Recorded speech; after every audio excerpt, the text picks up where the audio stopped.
discrimination too. I hope that you all had a nice and were able to make the most of the interesting side events that were on offer. I know that sometimes the final day, the final session can be a bit more challenging. However, I feel sure that the importance of the topics which we have to discuss today and which High Commissioner Thors will introduce will be sufficient to hold your attention. My name is William Romans. I'm a senior legal advisor to the OSCE High Commissioner on National Minorities, and it's my great pleasure to be your moderator this afternoon. The aim of this session is to review the implementation of OSCE commitments related to national minorities, as well as those on preventing aggressive nationalism, racism, and chauvinism. All of these issues are important to the High Commissioner's conflict prevention mandate. As outlined in the annotated agenda, which I will not repeat, this year we suggest the discussions focus on access to justice for members of national minorities through the lens of targeted policies within integration strategies. There are also some slightly more general questions on the annotated agenda, should you feel that addressing these is more relevant to your circumstances. A couple of reminders, which I've been asked to issue. There is a speakers list at the back of the head table where participants must sign up if you would like to take the floor. So far, I'm informed we have 38 participants on the list. If I need to close the list for sign up, I'll inform you. Without further ado, I'd like to introduce our speaker. Astrid Thors is the OSCE High Commissioner on National Minorities. She took up her mandate in August 2013. Prior to her role as the High Commissioner, she was a parliamentarian in the Finnish and European parliaments, as well as Minister for Migration and European Affairs of Finland. The High Commissioner's mandate requires her to identify and address the causes of interethnic tension, which may lead to conflict within the OSCE region. I know we have a lot to discuss today, so we'll move straight on. High Commissioner, you have the floor. Thank you, William, and thank to all of you who are here present today. Dear participants, it's a great pleasure, as always, for me to address you today at this working session of the Human Dimension Implementation meeting, dedicated, as we said, to the rights of persons belonging to national minorities. Also, thanks from my side to everybody who has prepared this session.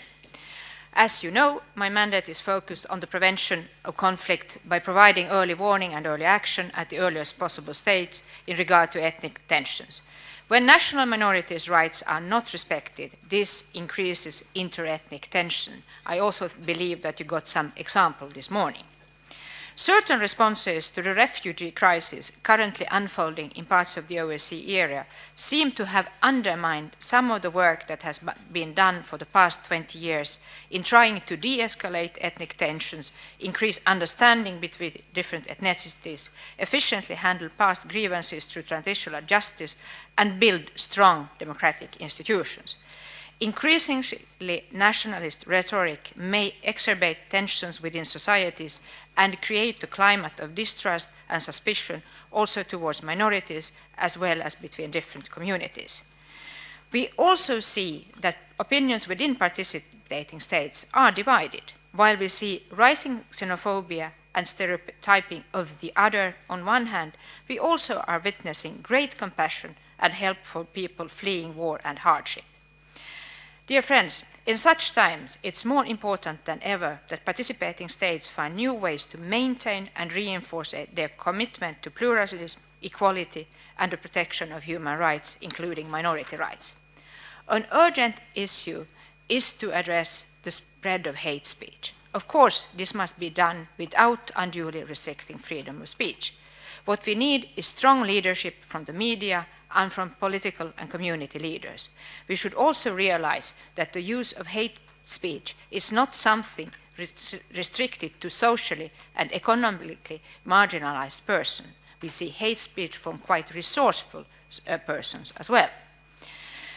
Another urgent issue is to address the oversimplification of minority issues in some parts of the OSCE area, where they are viewed solely through a security prism.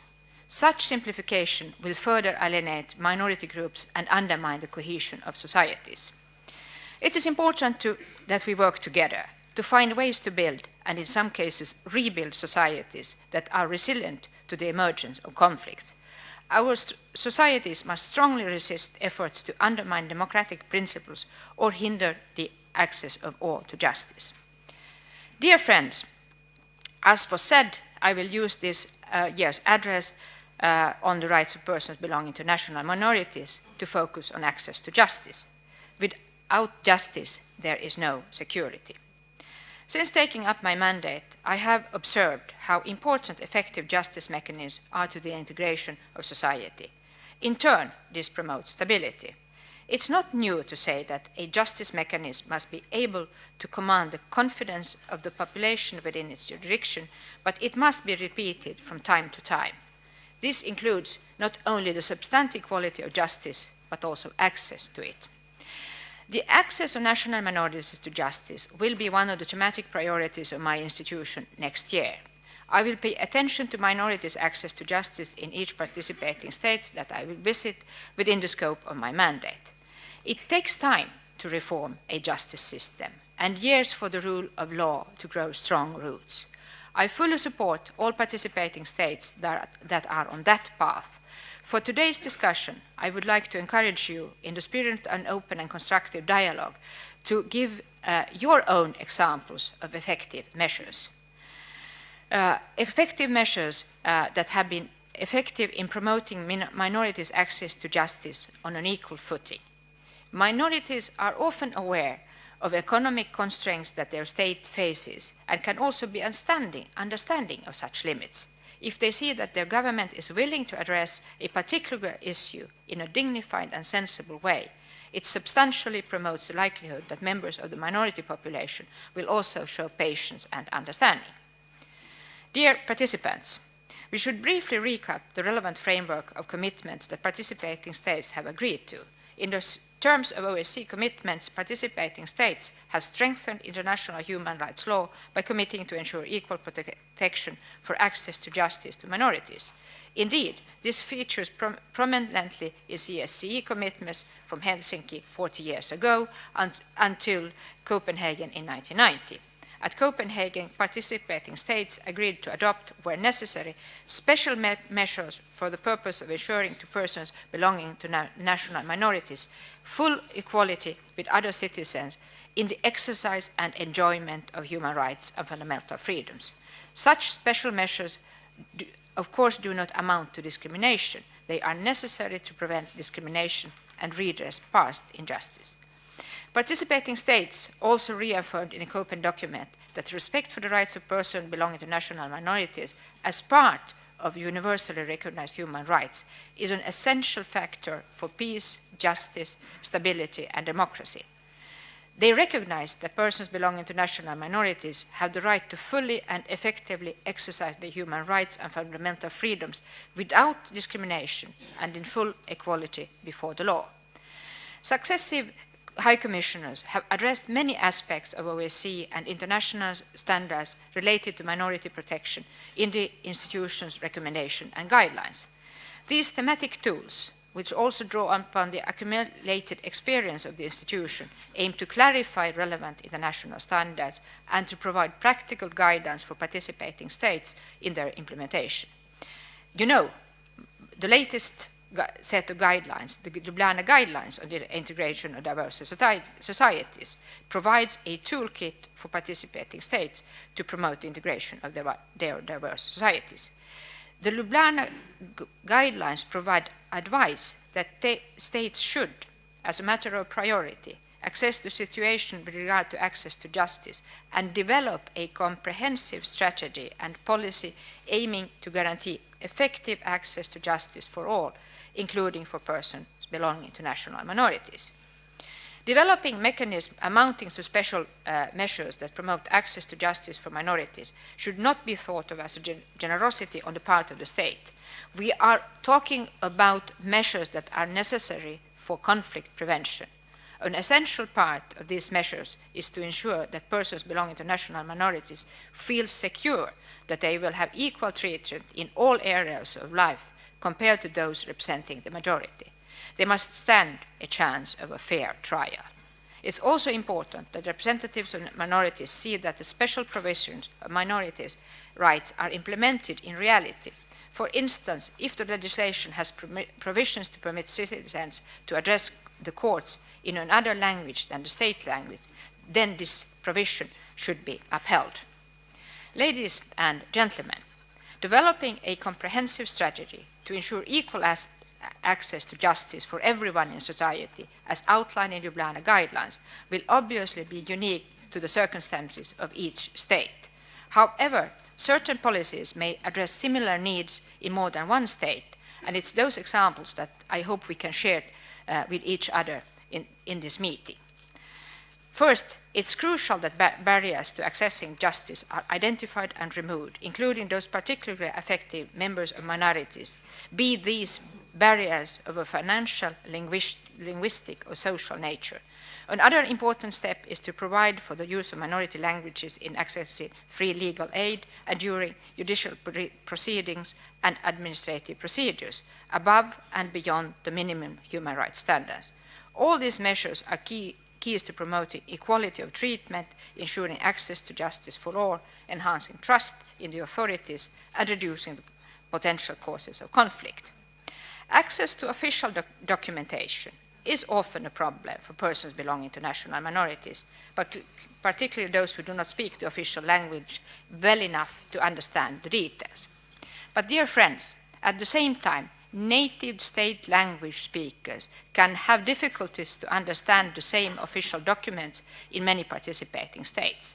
In order to increase efficiency of public administration and decrease corruption, but also help minorities, no effort should be spared to make official documents as easy to read as possible. This is the inspiration, for instance, for initiatives to promote clear language, such as the Plain English movement in the UK and other similar movements in other countries. And also, dear friends, technological solutions such as automatic translations are also improving rapidly and may, I say only may, provide some support for translations. And let me also highlight another concrete measure. It's the opening of court liaison officer. This is a low-cost measure that does a lot to foster a sense of inclusion among minority communities. For example, the establishment of offices responsible for simply assisting minority communities with accessing the justice system has proved highly effective. Such state-sponsored intermediaries should live and work in areas where the minority populations reside. They need not have a formal role in the police process or the court proceedings, but they can help to break down linguistic barriers by providing simpler translation services, pointing out legal options, or by combating the fear of ignorance of the other, in this case the majority, and what they perhaps perceive to be its justice system. Another idea that has worked in some societies is the system of Roma mediators who work as an interface between the community and different authorities. The acceptance of the need for transitional justice mechanism is also an important tool to create a climate of fairness and cohesion. We talk about the cooperation to allow investigations, to ensure judicial assistance, compliance with court orders, to provide the resources for witness protection, to assist in the education of the general population as to the necessity of the whole exercise. Past injustices left unaddressed can become a source of new tensions in the future, in the words of OSCE, typically conflict cycle. Unfortunately, courts for unbiased investigation sometimes fall on deaf ears. But the successor countries of the former Yugoslavia have been through a painful process over the past 2 decades to understand their shared past. It has been necessary for individuals to be held accountable for the most serious violations committed during a period of conflict in order to build a solid foundation for their shared future. Although the painful process is not yet over, the International Criminal Tribunal for former Yugoslavia is wrapping up its work, and the international community is assisting in covering the remaining gaps in jurisdictional accountability.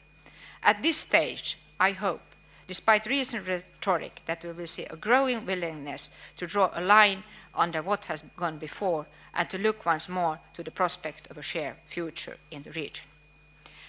Ladies and gentlemen, to secure effective access to justice for all members of society, it's also essential to have an adequate representation of minorities in law enforcement bodies and the judiciary, as well as in all relevant structures of public administration and decision-making bodies. The institution's experience shows that the inclusion of minorities in legislative, executive, and judicial structures not only enhances the democratic legitimacy of the state, but also serves as a precondition for long-term conflict prevention, especially in nascent democracies that have experienced inter-ethnic conflict. Conversely, a society that systematically excludes minorities from its state bodies and institutions through various means and under varied pretexts is one whose fabric will inevitably be strained by distrust and suspicion, as always happens when particular groups are marginalized and sidelined. Adequate representation can serve as an additional guarantee that minority voices will be heard and answered with effective legal redress in case of need. Securing minority representation in law enforcement and the judiciary sends a powerful signal of the state's recognition of its multi-ethnic society. To secure such representation, recruitment system must be carefully designed. Appropriate policies should be developed to train, recruit, retrain, and promote judges, prosecutors, and police officers. Where appropriate, the recruitment may also involve temporary special measures. Dear friends, last but not least, it's equally important to prevent aggressive nationalism and xenophobia, which can also become obstacles in minorities' access to justice. A society where an aggressive nationalist rhetoric prevails unabated and spreads unchecked is hardly one in which minorities can feel secure. And it is a breach of the commitment to promote tolerance and understanding undertaken in Copenhagen in 1990 and subsequently in many other OSCE decisions. Unfortunately, aggressive nationalism is present nearly everywhere in the OSCE today. In times of insecurity, there are always politicians who use this rhetoric. One could even say that aggressive language has become the mainstream. The refugee crisis confronting parts of the OSCE area has clearly strained both capacity and tolerance, and in recent days have provoked statements and actions from politicians that are out of step with the human dimension commitments that all participating states have committed to protect. In this regard, I wish to directly call upon the participating states to increase their vigilance. When statements pitting Christians against Muslims are made at government level and left unchecked, it weakens our ability to promote respect for the rule of law. But let us be quite clear, such problems are hardly confined to areas now affected by the current refugee crisis. The failure to respect international law and to adequately address the rights of national minorities using the tools available and in dialogue between countries have led to war and weakened the security of the continent as a whole. In such risky circumstances, it's imperative that law enforcement, the judiciary, but also the executive and political structure take prompt and resolute action to combat crime and to reconfirm the commitment to minority protection, equality, and non-discrimination. Representatives of minority groups must know and also feel that they can seek and obtain effective state remedy and protection against such threats and incidents. Authorities must take appropriate measures to protect people who may be subject to threats of acts of discrimination, hostility, and violence as a result of their ethnic, culture, religion, or belief. State authorities and public officials have a duty to avoid negative rhetoric or actions that target specific ethnic, cultural, or religious community, and also to prevent third parties from engaging in such activities. Among these actors, the media has a special responsibility. But unfortunately, we see too many examples of the media even manipulating facts and images, raising tensions. Hate crimes that target national minorities or any other vulnerable group must be countered with the full force of law. Finally, protecting the rights of persons belonging to national minorities is a reflection of a society's and government's willingness and ability to live up to its international commitments. Access to justice is both a fundamental human right in it and of itself also a prerequisite for the protection of all other rights and freedoms. Inadequate access to justice can reinforce feelings of exclusion from and distance within society, particularly for persons belonging to national minorities. Conversely, inclusion and visible inclusion within justice mechanisms, as well as fair consideration of the needs of persons belonging to national minorities, can strengthen the integration of society, enhancing its cohesion and stability. Human dimension commitments do not implement themselves. They require consistent action from state authorities. I hope that in the discussion which follows, participating states will share their experiences of concrete and hopefully cost-effective measures which can be implemented within a reasonable time frame. And my staff and I stand ready and willing to assist participating states where we can with measures promoting the integration of diverse societies through ensuring the rights of national minorities. And finally, I would also like to inform you that we intend to continue the discussion on national minorities more in detail during a supplementary human dimension meeting, which the Serbian chairmanship and ODIHR, together with my institution, will organize in Vienna on the 29th and 30th of October, so yet this month this year, to which you are all hereby kindly invited. The meeting will take stock of the OSCE contribution to the protection of national minorities, focusing also on recommendations and guidelines issued by my office. Thank you for your attention, and I look very much forward to the discussion that we will have this afternoon.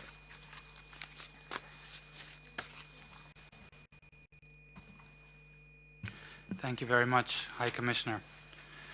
I note in particular that you've highlighted the need to remove the barriers to accessing justice, such as those of a financial, linguistic, or social nature.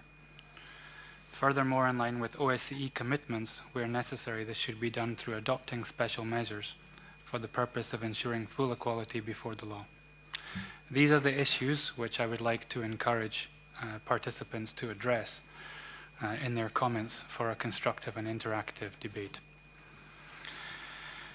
Now we come to the point where I give the floor to the participants according to the speakers list. I would kindly request that when you take the floor, you clearly identify yourself by name and the delegation or civil society organization which you represent. We have many signed up, but there are still some places left, so if you wish to sign up, please put your name on the list. We can set a guideline of 3 minutes for interventions. If within these interventions there are any questions specifically addressed to our introducer, I shall give her the discretion at the end in order to respond. Finally, I'd like to discourage you from reading pre-prepared statements, which can instead be circulated to participants through the documents distribution system. If you do have a statement which you must read, please start with the recommendations. Okay, so let's begin. First on the list, I have the Netherlands on behalf of the EU, followed by the Educational Center of Glavki Xanthi Prefecture, followed by the National Association of Northern Epirus 1914. The Netherlands, you have the floor. Thank you, moderator, dear ladies and gentlemen. My name is Orhan Aziz, and I am a member of the indigenous Muslim minority in Western Thrace. Excuse me, I'm sorry to interrupt, but it's the Netherlands delegation which has the floor. Thank you, Mr. Moderator. I'm honored to speak on behalf of the European Union and also on behalf of Turkey, the former Yugoslav Republic of Macedonia, Montenegro, Albania, Bosnia and Herzegovina, Liechtenstein, Ukraine, Moldova, Georgia, San Marino and Norway. The European Union warmly welcomes High Commissioner Astrid Thors to this OSCE HDIM. We highly appreciate her presence here to present to us her views on how she implements her tasks. The European Union recommends that, first, participating states meet the commitment made by all OSCE participating states, without exception, to fully cooperate with the High Commissioner in order to enable the High Commissioner to fulfill the mandate. Second, participating states extend an invitation to the HCNM and make full use of the expertise of this institution. Quiet diplomacy, which characterizes the work of the High Commissioner, is sometimes less visible to the public, but brings results of lasting importance. Third, participating states should always grant HCNM full, free and unrestricted access in order to fulfill the mandate. The European Union strongly believes that protection of human rights, including the rights of persons belonging to national minorities, is crucial to maintain regional peace and stability. The European Union considers the office and the mandate of the HCNM to be of the utmost importance for the whole concept of comprehensive security of the OSCE. This autonomous institution is and should remain a core conflict prevention instrument for the whole OSCE area in providing early warning and seeking early action with regard to tensions involving national minorities. We see the need for developing and implementing effective policies for integration of persons belonging to national minorities as an essential aspect of a tolerant and stable society in line with the principles of integration with respect for diversity. We agree that preventing divisions along ethnic lines enhances the stability of societies. Any concerns in respect to persons belonging to national minorities should be addressed with full respect for the principles of sovereignty, territorial integrity and good neighbourly relations.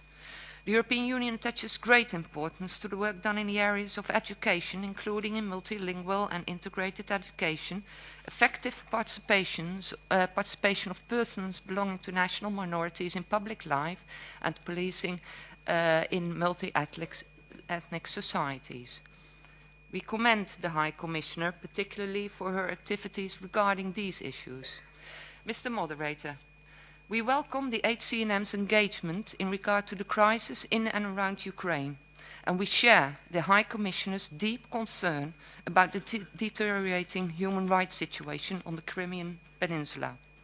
We have expressed our concern about the precarious position of both Crimean Tatar and Ukrainian-speaking communities after the illegal annexation of Crimea and Sevastopol by the Russian Federation. We are deeply concerned that the de facto authorities on the Crimean Peninsula have so far not accommodated requests from the High Commissioner to facilitate a visit to Crimea. We reiterate that the HCNM and other international human rights actors should be granted full, free and unrestricted access to the whole territory of Ukraine, including Crimea and Sevastopol. We support the High Commissioner's engagement in the Western Balkans, promoting long-term stability, and her ongoing activities in Eastern Europe, the Caucasus and Central Asia, in particular concerning language issues.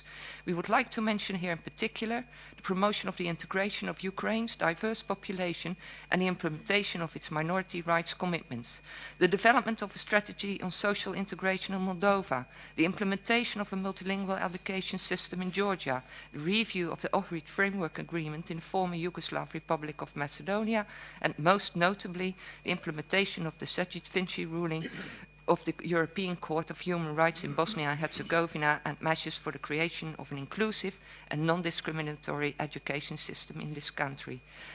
Finally, Mr. Moderator, we look forward to fruitful discussions and reinforced commitment by all participating states in the field of protecting the rights of persons belonging to national minorities. Thank you. Thank you very much. Next we have the Educational Center for Glavki-Xanthi Prefecture, followed by the National Association of Northern Ypres 1914. Educational Center, you have the floor. Thank you, Moderator. Dear ladies and gentlemen, my name is Orhan Aziz and I am a member of the indigenous Muslim minority in Western Thrace, Greece. I am a POMAC teacher at the minority school, as well as the coordinator of the Educational Center of Glavki, an NGO with active participation in the improvement of the educational level of the members of the minority and the integration of Muslim minority students and women of the mountainous region of Xanthi. We believe that education is the single most important instrument for social and economic transformation and forms a prerequisite for any forms of combat against discrimination, policies, and persecution on religious and ideological grounds as laid down by the Copenhagen documents of 1990. An educated person can easily confront discrimination practices, racism, and xenophobia. The role of education is therefore extremely important in enforcing the principle of equality and non-discrimination, as well as the rule of law. In doing so, the cooperation between states and organizations concerned with issues of education of sensitive social groups such as minorities is required. It is from our point of view essential for states, institutions, and governments to not only hear, but assess and, under certain occasions, adopt NGO practices that result from the vast experience held by NGO staffs. When it comes to minority education, it is with great joy that I inform you that the last time I stood here and addressed a speech, I conclude my words by asking the Greek state to ensure the teaching of the Holy Quran in public schools besides minority schools in order to promote equality education and the integration of young members of the minority in the broader Greek educational system. We, Muslim teachers that graduated from Greek universities, salute the integration of the teaching of the Holy Quran in Greek public schools, as not only it helps young members of the minority who do not choose minority schools to be educated about issues concerning their faith, it also helps Christians understand and experience firsthand the differences and many similarities between them and their Muslim classmates, making public schools a place of not only mere lecture, but tolerance and interfaith dialogue. Thank you for your attention. And thank you very much also for staying within the time. Next we have the National Association of Northern Ypres 1914, followed by the delegation of the United States of America. National Association, you have the floor. Thank you, Mr. Moderator. Distinguished delegates, the Albanian state, since its foundation in 1913, violates every principle of law and protection of human rights for the national Greek minority. Specifically, the Albanian state recognizes as national Greek minority the inhabitants of only 99 villages in the prefectures of Saranda, Delvino, and Argyrokoustro, excluding as many villages in areas with indigenous Greek population in the regions of Lora and Korça. As Greek national minority, we condemn the Albanian state and an important part of the Albanian society for the continuous violation of our human rights. We refer the murder of Aristotelis Goumas because he spoke Greek in Himara on August 12, the seizure of property of Greeks with forged documents, the demographic change of the minority areas to foreigners and other religions contrary to the Framework Convention of the National Minorities, the looting of ancient cultural heritage, the violent closure of the Holy Church of Virgin Mary in Premeti on August 16, 2013, the terrorism of the members of the national Greek minority, as happened in the Dervichani village on October 14, 2014, the demolition of the Holy Church of Saint Athanasius in Dermi on August 26, 2015, the severely beaten of the elderly priest Christos Papas in Saranda on September 7, 2015. So, we demand the implementation of the Protocol of Corfu, signed by the Albanian state on May 17, 1914, and autonomy to the Greeks of the region that is historically called Northern Ypres. Thank you for your attention. Thank you very much. Next we have the United States of America, followed by the International Society of Meskhetian Turks. United States, you have the floor. Thank you, Mr. Moderator. In certain participating states, members of minority groups may be vulnerable to human rights abuses and are often the target of discrimination. The High Commissioner on National Minorities has the mandate to engage parties in the most appropriate manner with the goal of enhancing peace and security through the realization of human rights as they pertain to members of national minorities. The United States fully supports the High Commissioner and thanks Astrid Thors for her discreet yet active work in so many OSCE states. Communities that have been targeted for discrimination in Russian-occupied Crimea include ethnic Ukrainians, Jews, Catholics, and Orthodox Christians outside the jurisdiction of the Moscow Patriarchate, and especially members of the Crimean Tatar community. Some Crimean Tatar leaders, including Mustafa Jamilov and Rafat Chubarov, continue to be banned from returning to Crimea. Those leaders and activists who remain on the peninsula have faced a campaign of baseless arrests, interrogations, prosecutions, and imprisonment. Their family members and livelihoods have been threatened. We appreciate the recent joint report on human rights abuses in Crimea issued by ODIHR and High Commissioner Thors, despite their inability to access the peninsula. We call on Russia and the occupation authorities to give them immediate and unrestricted access to the territory of Crimea. In Georgia, ethnic Georgians continue to be denied property rights and freedom of movement in the occupied regions of South Ossetia and Abkhazia. In Moldova, educational opportunities through Latin script schools remain limited for children living in the Transnistrian region. Efforts to enhance dialogue and facilitate freedom of movement in Moldova and Georgia warrant ongoing support. While some progress has been made in Kyrgyzstan in recent years, more should be done to address interethnic tensions, including improving access for ethnic Uzbeks to language education and media in their native tongue. We encourage Turkmenistan to promote access to education for members of national minorities in their mother tongues and to allow them to exercise their cultural and linguistic diversity. Interethnic tensions continue to be a concern in the Balkans, including in Bosnia and Herzegovina, Kosovo, and Macedonia. Political leaders on all sides of the ethnic divide must give greater priority to integration in education systems, employment, and in government representation, enabling a younger generation to find new opportunities to advance. Finally, Greece is working to establish national worship sites for the officially recognized Muslim minority population, as well as those newly arrived. Yet societal tensions remain, resulting in discrimination and social exclusion. This year marks the 40th anniversary of the Helsinki Final Act, but it is also the 20th anniversary of the worst single transgression of the Final Act, the genocide at Srebrenica. Let our accomplishments over 4 decades inspire us to make continued progress, but like continued examples of hate, aggression, and discrimination, equally move us to ongoing action before it is again too late. Thank you.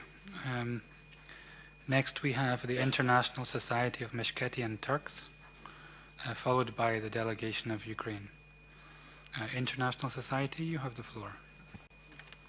The International Society that I represent is happy to be present here, but unfortunately the problem of returning people who have been deported from Georgia remains a significant problem dating back to Soviet history, and Georgian Turks continue to face discrimination. This began in Stalin's time in the 1940s. Thanks to the efforts of international organizations, in 1990, Georgia, when it joined the Council of Europe, adopted obligations promising to repatriate these people.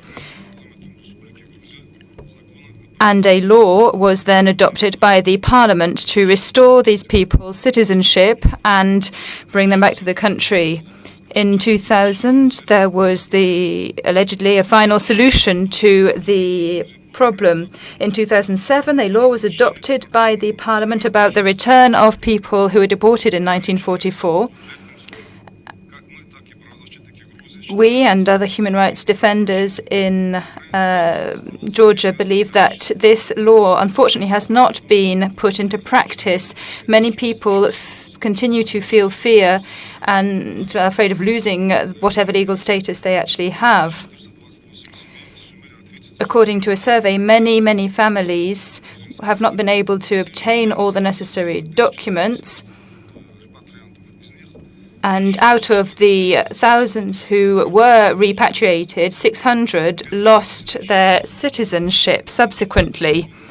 One person legally restored their citizenship. We believe that issuing a law to hastily address this problem is an unacceptable approach.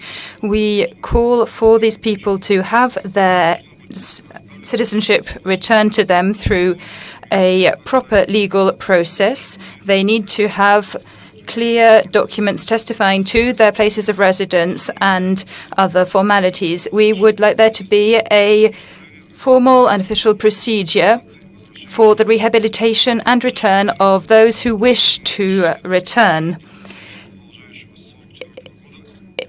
The crime that has been ongoing since 1944 needs to be ended, and we would recommend the following.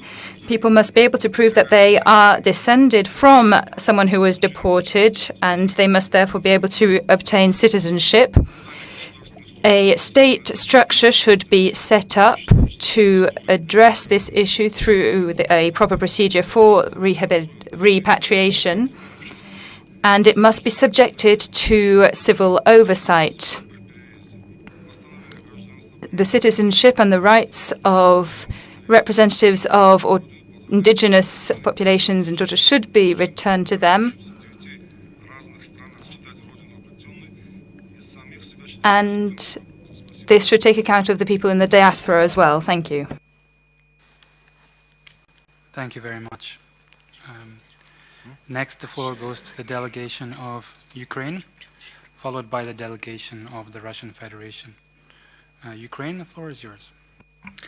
Thank you, Mr. Moderator. Ukraine aligned itself with the statement of the European Union, so now I will make some remarks in my national capacity. The full text of the statement will be circulated in writing. Mr. Moderator, the government of Ukraine stays committed to the protection and promotion of the rights of all national minorities in Ukraine, their unique cultural and language identity, and will pursue policies conducive to harmonious development of the Ukrainian multi-ethnic society. The ongoing constitutional reform, including on decentralization, is expected to contribute to further enhancing the effective participation of all segments of the society, regardless of their national identity, in the public affairs of the country. The overwhelming majority of the national minorities in Ukraine describe good interethnic relations and voice strong support for Ukraine's territorial integrity. This message was clearly voiced by representatives of different communities during the meetings with the High Commissioner tours in Kharkiv, Lviv, and Zakarpattia Oblast of Ukraine. The competent Ukrainian authorities examined with great attention the High Commissioner's recommendations and look forward to continuing close cooperation with the High Commissioner. Ukraine is deeply concerned over the serious human rights violations in the occupied Crimea, marked by increasing repressions, violence and discrimination against the Crimean Tatar indigenous people and ethnic Ukrainians. Since the illegal occupation of Crimea by Russia, the Crimean Tatars have been subjected to constant terror and physical violence. The occupying authorities also seek to eradicate all manifestations of the Ukrainian identity, education and culture on the peninsula. The extremely disturbing human rights landscape presented in numerous independent reports by the OSCE, the UN and the Council of Europe is also reflected in the findings of the human rights defenders and NGOs. They describe the occupied territory as a vacuum of law, information ghetto and military camp of the Russian Federation, where it continues to strengthen its repressive policies. We reiterate the need for the High Commissioner to continue to seek access to the occupied Crimea to monitor and react. We welcome the joint work in this area undertaken by the HCNM and ODIHR. The growing aggressive nationalistic sentiment within Russia, paired with xenophobic public statements by mainstream politicians, presents a challenge to Russia in terms of implementation of its OSCE commitments and a serious risk to long-term stability within the OSCE area. At numerous OSCE meetings, we continue to witness how the Russian delegation initiates discussion on this important subject, placing emphasis on alleged shortcomings of other states while entirely ignoring a very disturbing tendency inside Russia. Notable in particular is the largest ever ultra-nationalist and neo-Nazi forum held with the approval of Russian authorities in St. Petersburg on 22nd March of this year. The people, including women and pensioners who went into the streets to peacefully protest against the gathering of Nazi apologists, proved to be the ones who were brutally dispersed or detained by the police. This becomes a reality of today's Russia. The traditional annual Russian parades are accompanied by displays of swastikas and symbols of SS divisions. The neo-Nazi marches of Cossacks combine Orthodox and Nazi symbols. In the environment of growing aggressive nationalism, Russia has not only become a breeding ground for intolerance and radicalism, but also exports aggressive nationalists to other countries. There is ample evidence that scores of members of neo-Nazi organizations from the Russian Federation take part in the escalation of violence in the east of Ukraine. We deem it of utmost importance that the OSCE institutions find the tools to address the above alarming trends. We call upon Russia to address the root causes of the rise of violent radicalism, neo-Nazism and xenophobia in the Russian Federation, and to use the valuable expertise of the OSCE institutions to assist in the process. Thank you, Mr. Moderator. Thank you very much. Next, we have the delegation of the Russian Federation, followed by the Ecumenical Federation of Constantinopolitis. The Russian Federation, the floor is yours. Thank you. Distinguished moderator, distinguished colleagues, in reference to the statement of the High Commissioner on National Minorities, we would like to note that the Russian Federation has consistently supported the mandate and activity of this institution. We express our readiness to listen to impartial, politically neutral expert opinion based upon deep knowledge of the subject. However, bias and politicization in the assessments of the situation of national minorities in the OSCE area, this is unacceptable to us. Because the issues in the purview of the High Commissioner on National Minorities are extremely sensitive, they require a balanced approach and tactics of quiet diplomacy, both enshrined in the mandate. Only in this case can the High Commissioner enjoy unmitigated trust. The publication of all kinds of reports takes place with a clearly biased approach, which is counterproductive to the implementation of the High Commissioner's main role, which is conflict prevention and the promotion of dialogue, trust, and cooperation. In this connection, it is entirely unclear to us upon what basis the report on Crimea was published. This document was referred to by the Netherlands on behalf of the EU, the United States, and Ukraine. This document enters neither into the mandate of the HCNM nor of ODIHR, and we do not consider it to be an OSCE document. We consider it no more than the opinion of those who prepared it. Moreover, in light of the attention to the situation in Crimea, we are surprised, to say the least, at the ignoring of the humanitarian situation of the Russian-speaking population in southeastern Ukraine. In the context of the topics under discussion today, we also recommend that the HCNM pay attention to the situation in the Baltic states. In all three Baltic countries, Russian-language media are being closed down, anti-fascists are persecuted against a backdrop of growing neo-Nazism and xenophobia. And in many spheres of their lives, minorities' ability to use their native language is decreasing. The problem remains of mass issues with a lack of citizenship in Latvia and Estonia, given the partial exclusion of so-called non-citizens from the societies of these countries. As a result, many of people from among the Russian-speaking population have been effectively deprived of their ability to exercise not only their civil and political rights, but also economic, social, and cultural rights. We strongly recommend the HCNM broaden the geographical scope of its activities. The work of the office remains focused on the post-Soviet space and on the Balkans.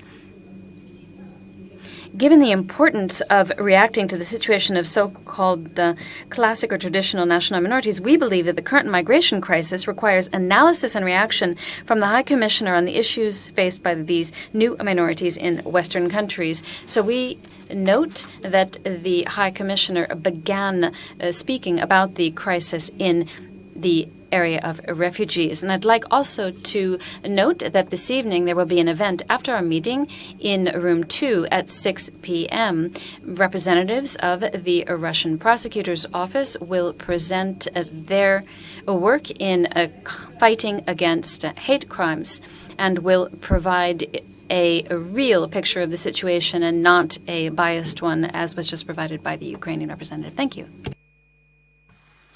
Thank you very much. Next, I have the Ecumenical Federation of Constantinopolitis, followed by the Regional Public Organization Russian Community in Crimea. Thank you very much. Federation, the floor is yours. Thank you very much. Distinguished delegates, the Ecumenical Federation of Constantinopolitans represents the Greek Orthodox community of Istanbul, which saw 98% of its membership depleted and forced to live under expatriation conditions due to a massive scale of human and minority rights abuses practiced throughout the period 1923 to 2003 by successive governments of the Republic of Turkey. Ecumenical Federation of Constantinopolitans once more emphasizes the crucial necessity of remedy and reparation measures measures to be taken by Turkey on the 60th anniversary of the pogrom of the 6th September 1955, which has been one of the main reasons of the above-mentioned expatriation. Although during the period 2004-2010, there have been noticeable steps to alleviate the long-standing severe discriminatory problems against the minority communities, there are still many pending problems remaining to be addressed, such as the continuing prohibition of the last 45 years of teaching at the Halki Theological School, which is a very serious violation of religious freedoms. Furthermore, once more, we emphasize the necessity of extending the hate crimes legislation in cooperation with the improvement of public education on tolerance. The incident of arson attack in the Church of Holy Trinity of Kandikoi last June verifies this fact.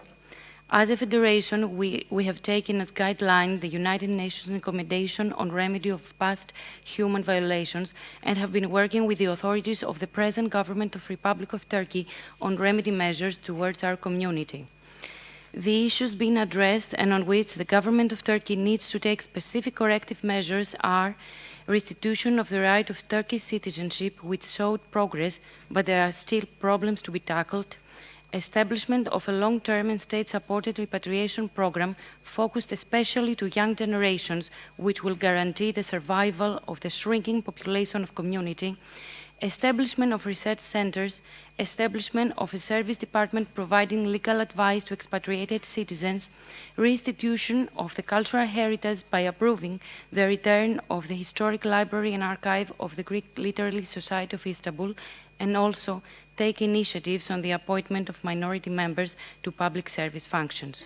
The government of Turkey is asked to expedite the implementation of proposed remedy measures, which will be a benefit for all citizens of Turkey. Thank you very much for your attention. Thank you very much, and thank you also for staying well within the time limit. Next I have the Regional Public Organization Russian Community in Crimea, followed by ABTTF, Federation of Western Thrace Turks in Europe. Regional Public Organization, the floor is yours.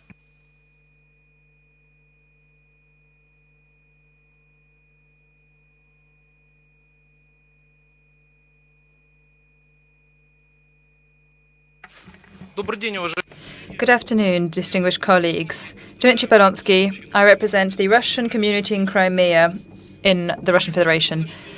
I believe that this forum has gathered to underscore a number of important things. But what differences... который присутствует здесь, руководил целой специальной историей, связанной с тем, чтобы облить меня кофе. Вы себе представляете уровень дипломатии, который присутствовал здесь? Причем дело под руководством и под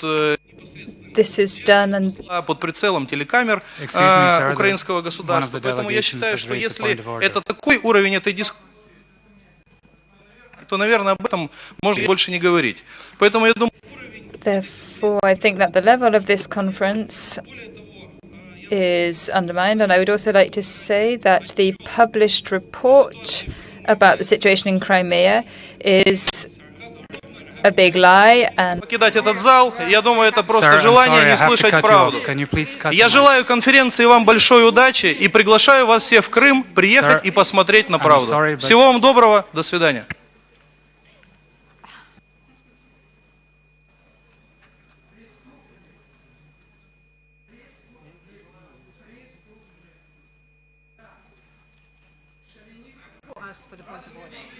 If there was a point of order raised. Mr. Moderator, perhaps we also would like to raise a point of order in relation to the speaker who presented himself as being on behalf of Crimea. We want to recall that the European Union does not recognize and continues to condemn the illegal annexation of Crimea and Sevastopol by the Russian Federation. We do not recognize that the de facto authorities are legitimate representatives of the peninsula. We remain committed to fully implementing our non-recognition policy. The European Union remains committed to upholding the sovereignty and territorial integrity of Ukraine, in line with UN General Assembly Resolution 68262, and we do not think the Speaker should have been given the floor in line with the way that he presented himself. Thank you. Thank you. The point of order has been noted. Okay, we're going to continue, hopefully in slightly more decorum. Next, we have the ABTTF, Federation of Western Thrace Turks in Europe, followed by the Moscow City University. The Federation of Western Thrace Turks, the floor is yours. Thank you, Mr. Moderator. Under the 1933 Lausanne Peace Treaty, Turkish minority of Western Thrace, which is officially recognized as Muslim minority in Thrace, has the right to establish, manage, and control any school for instruction and education with the right to use their own language. The autonomy in education, which was in practice until 1967, has been undermined and diminished by governmental practices over years. The problems in the field of education are now alarming. The Ministry of Education has wide-ranging control over the minority schools at all levels, whether it concerns the composition and the functioning of the school boards, the hiring and firing of teachers, the distribution of textbooks, or the building or repair of the school buildings. At the preschool level, the minority children are obliged to attend public kindergartens, where the instruction is only in Greek under the law adopted in 2006, and now no private or minority kindergartens are permitted. At the primary level, there were 194 minority primary schools in Western Thrace, with the courses taught in both in Turkish and Greek in 2008. In 2011, Greece went for combined schooling for the sake of reducing the expenditures at schools. The number of minority schools decreased to 188 in 2011, 170 in 2014, and 164 in 2015. The number of minority schools is not sufficient. While the majority of the population in Rodop and nearly a majority of the Xanthi prefecture are Turkish-speaking, there is only one minority school in each prefecture against 24 and 33 public Greek language schools. Although these two minority secondary schools should be administered and any other private secondary schools in Greece, the Greek state determines how many students can attend that schools and how they will be enrolled. Other problems at the secondary school level include the shortage of adequate textbooks. The textbooks sent from Turkey have last been distributed not at the beginning of the school year, but in spring. The problems in minority schooling system due to various practices of the Greek government in disadvantage of the autonomous structure in minority education resulted in many minority children stopping their education at the end of the primary school and enrolling in Greek language state schools. The new law adopted 2014, which introduces reforms and changes in administrative organizations of the minority schooling system, was prepared with no prior consultation with the Turkish minority. Thank you very much. Thank you very much for your intervention. Next we have the Moscow City University, followed by Rhodes Kos and the Dodecanese Turks Culture and Solidarity Association. Moscow City University, the floor is yours. Thank you, Mr. Moderator. My name is Yulia Nikolaeva-Guseva, and I am a specialist on issues of national communities that are Islamic. I have a doctorate, and I would like to devote my statement to the Muslim issues because with these issues we see a link to the rise of nationalism and aggression and an increased level of conflictuality within the entire OSCE area. I'd allow me please to make a few recommendations with respect to the importance of integration and conflict prevention related to Muslims, specifically based on Russian experience. I can make the following recommendations in this area. First of all, there should be a clear understanding that a legal determination or solution of conflicts related to Muslims and migrants doesn't exist. You should also focus on the accountability of persons for inciting hatred on religious grounds. I would also like to warn against the spread of aggressive nationalistic ideas when people base themselves on the authority of national leaders or their authority. In Islam, there is a great focus on tradition. This should be taken into account.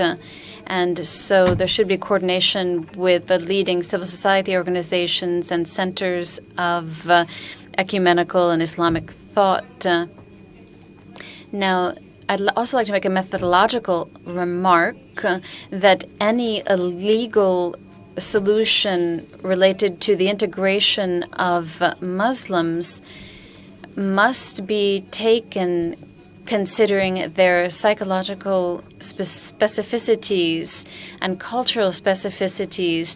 There are many different interpretations of human rights in European and non-European countries, and those norms of freedom and freedom of choice in Europe can be considered by certain Muslims to be violations of human dignity. So there are nuances in national cultures and traditions, and these differences in traditions should not be seen as a negation of human rights, but rather conditions for their realization. A person should be able to fully express their culture. When dealing with countries in the Middle East, there are different codes of moral conduct. Thank you.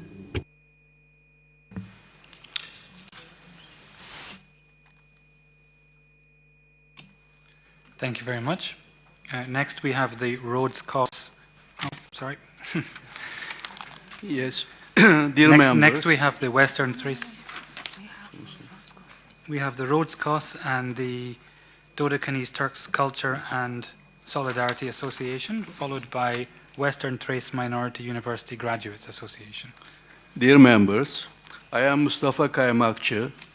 Today, I would like to stress the main problems of the Turks living in Rhodos and Kos, which place in the Aegean Sea. In 1947, these islands were left to Greece, according to the Paris Treaty.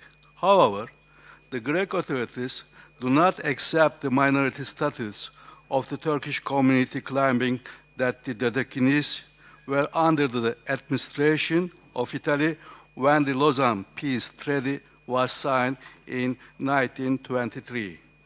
After 1965, the Greek authorities gradually limited the implementation of the Italian acts and regulation. Therefore, the Turkish community has negatively been influenced by the Greek policies. Although the delegate of Greek state said yesterday that they do not accept the term of the Turkish minority in these islands, but define them as Muslim Greeks. They are in fact Turks. The problems can be listed as follows: the problems of citizenship, foundation and religion, the right to education in mother language, the difficulties in protecting the cultural heritage inherited from the Ottoman Turks. The Turks of Rhodos and Kos demand the following rights from the Greek governments. First, Greek governments should not prevent the Turkish community and the Turkish Foundation from protecting and restoring the cultural heritage inherited from the Ottoman Turks. Second, the Muslim Turkish identity of our brothers and sisters in Rhodos and Kos should be recognized by the Greek governments. Third, the right to have education in Turkish should be given back, the right to learn their native language. Thank you. Thank you very much. Next, we have the Western Thrace Minority University Graduates Association, followed by the Legal Information Center for Human Rights. Western Thrace Minority University Graduates Association, the floor is yours. Thank you, Mr. Moderator. Distinguished delegates, I speak on behalf of the Turkish minority of Western Thrace. I would like to draw your kind attention to the violation of educational rights of Turkish minority in Greece. The Turkish minority of Western Thrace urges Greece, one, to take into consideration its international obligations and respect the Turkish minority's right to education. Two, to eliminate the inequality within the educational system and provide equal opportunity for all segments of the society to access to compulsory education, especially for the Turkish minority, which is the only recognized minority in Greece. Three, to promote the mother tongue education, that is Turkish, within the compulsory education system in Western Thrace. Four, to allow the Turkish minority to establish its bilingual nursery schools. Five, to give bilingual education in public nursery schools where the Turkish students attend until the bilingual minority ones are established. Six, to stop state-hand discrimination within the education system. And seven, to have a concrete dialogue with the Turkish minority representatives during the legislation process. Distinguished delegates, right to education is one of the basic components of human and minority rights standards. The Turkish minority of Western Thrace is a unique minority whose rights were guaranteed by international and bilateral treaties as well as international human and minority rights documents. The Greek authorities, however, have almost never exercised their international responsibilities. We would like to give a very recent example of state-hand discrimination in the field of education. The Article 66 of the law 4310/2014 states that only the members of the Muslim minority of Thrace who graduated from the departments of primary education of Greek universities have the right to the education at the teaching unit for the minority program instructors. This means that the teachers who graduated from the equivalent departments of foreign universities do not have the right to attend this teaching unit. This article reflects the racist intention of the Greek authorities and is totally against the equality principle of the Greek constitution. Mr. Moderator, we will be honored if a fact-finding mission of OSCE High Commissioner for National Minorities pay a visit to Western Thrace to see the real situation in one of the most backward areas of the European Union. Thank you very much for your attention. And thank you for staying within the time guidelines. Next, we have the Legal Information Center for Human Rights. After that, it will be the Center for Research and Protection of Fundamental Rights. The Legal Information Center.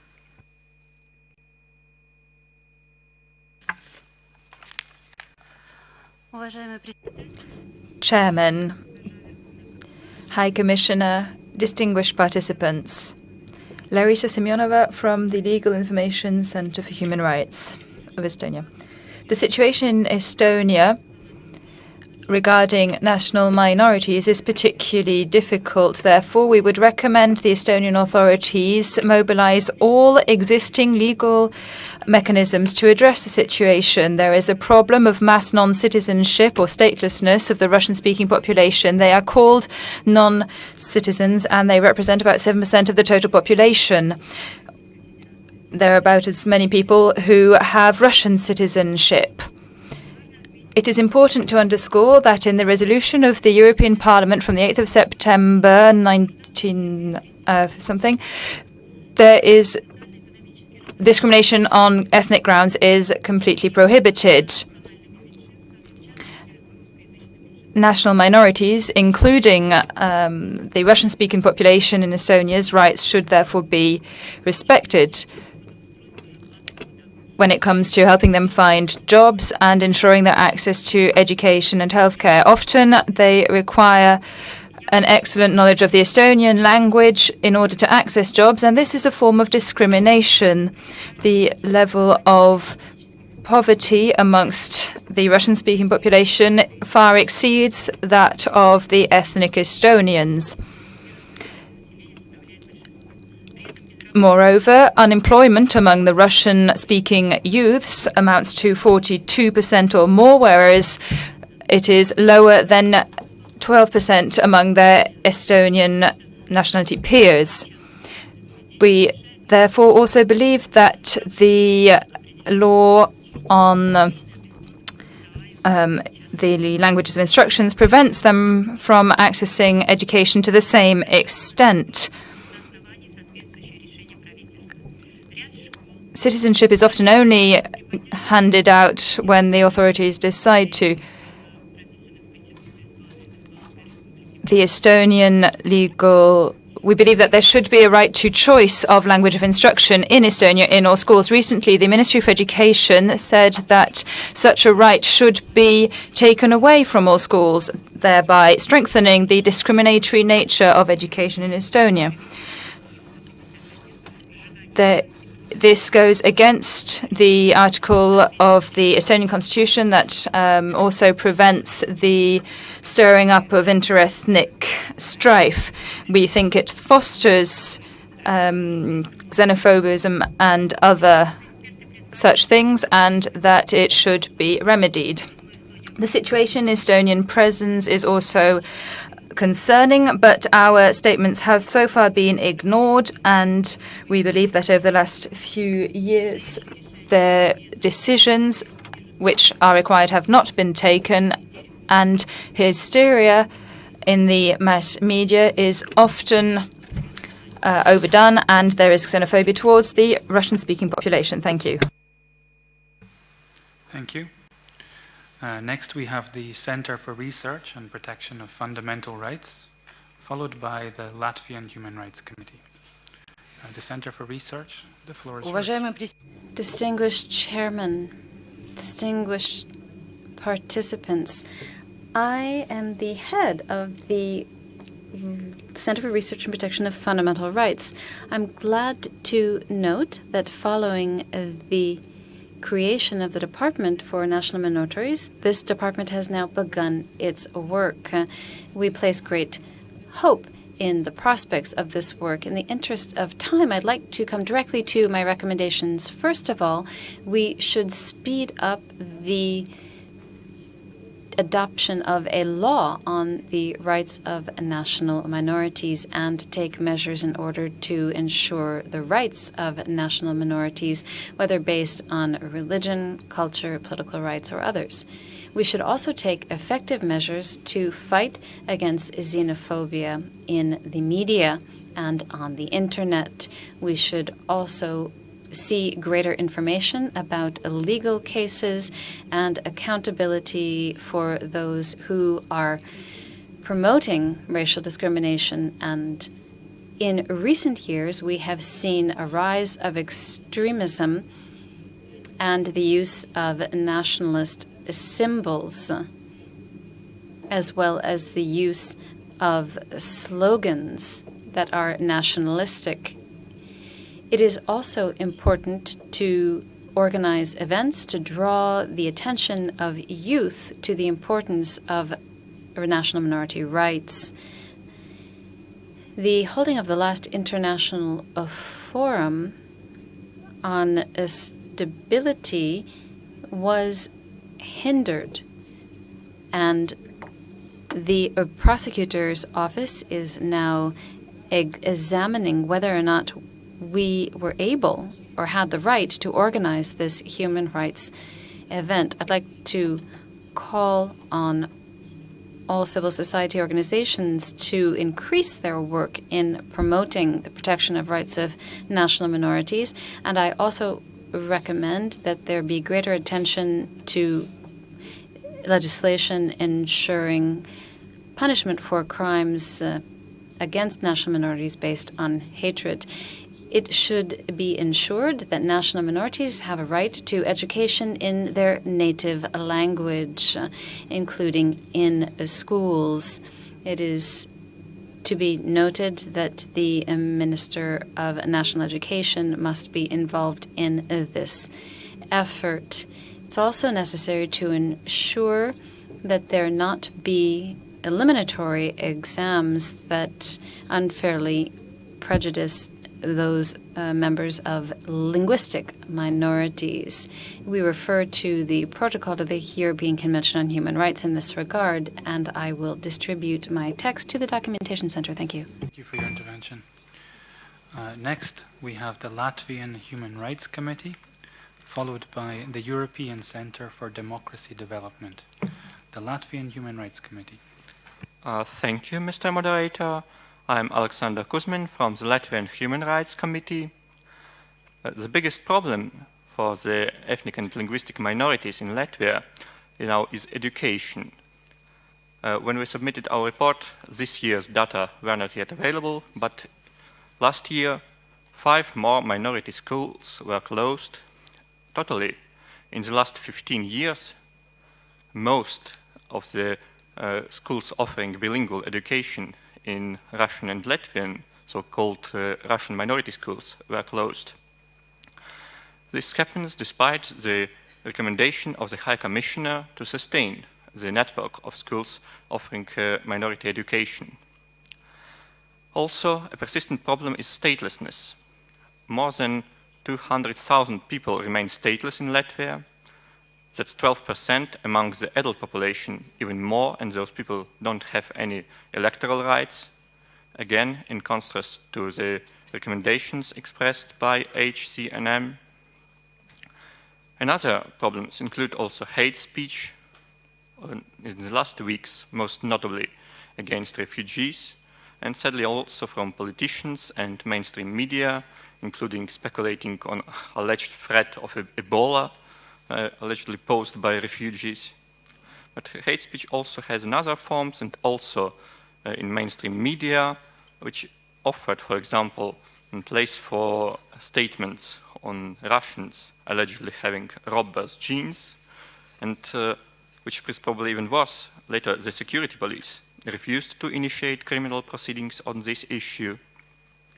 In other cases, like the distribution of an infamous anti-Semitic forgery, so-called Catechism of a Soviet Jew, 2 courts in a row have acquitted the relevant extremist.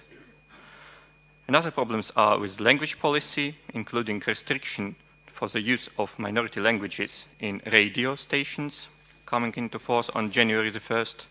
And one more point is about the access to justice. The case briefly mentioned by the previous speaker, when 2 minority activists from Latvia, citizens of Latvia, including me, were refused entry to Lithuania when we intended to participate at the conference on the ethnic nationalism.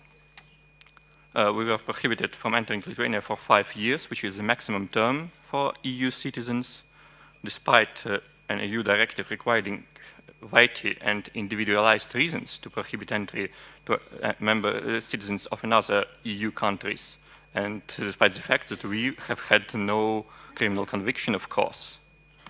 I kindly ask to follow also these events. Thank you very much. Thank you very much for sticking exactly to the time. We have now the European Center for Democracy Development, followed by the delegation of Switzerland. The European Center, the floor is yours.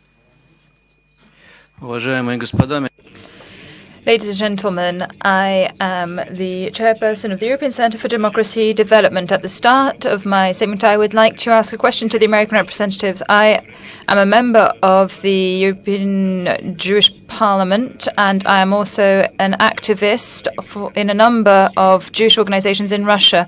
And I have asked the Federation of Jews in Russia to comment violations of Jewish rights in Crimea, and I received a whole range of surprise questions because there are apparently no violations whatsoever in Crimea. They said that there weren't any, and not just none committed by the Russian Federation there, but none in general. And so your information is very interesting, but so far we find no grounds to confirm that.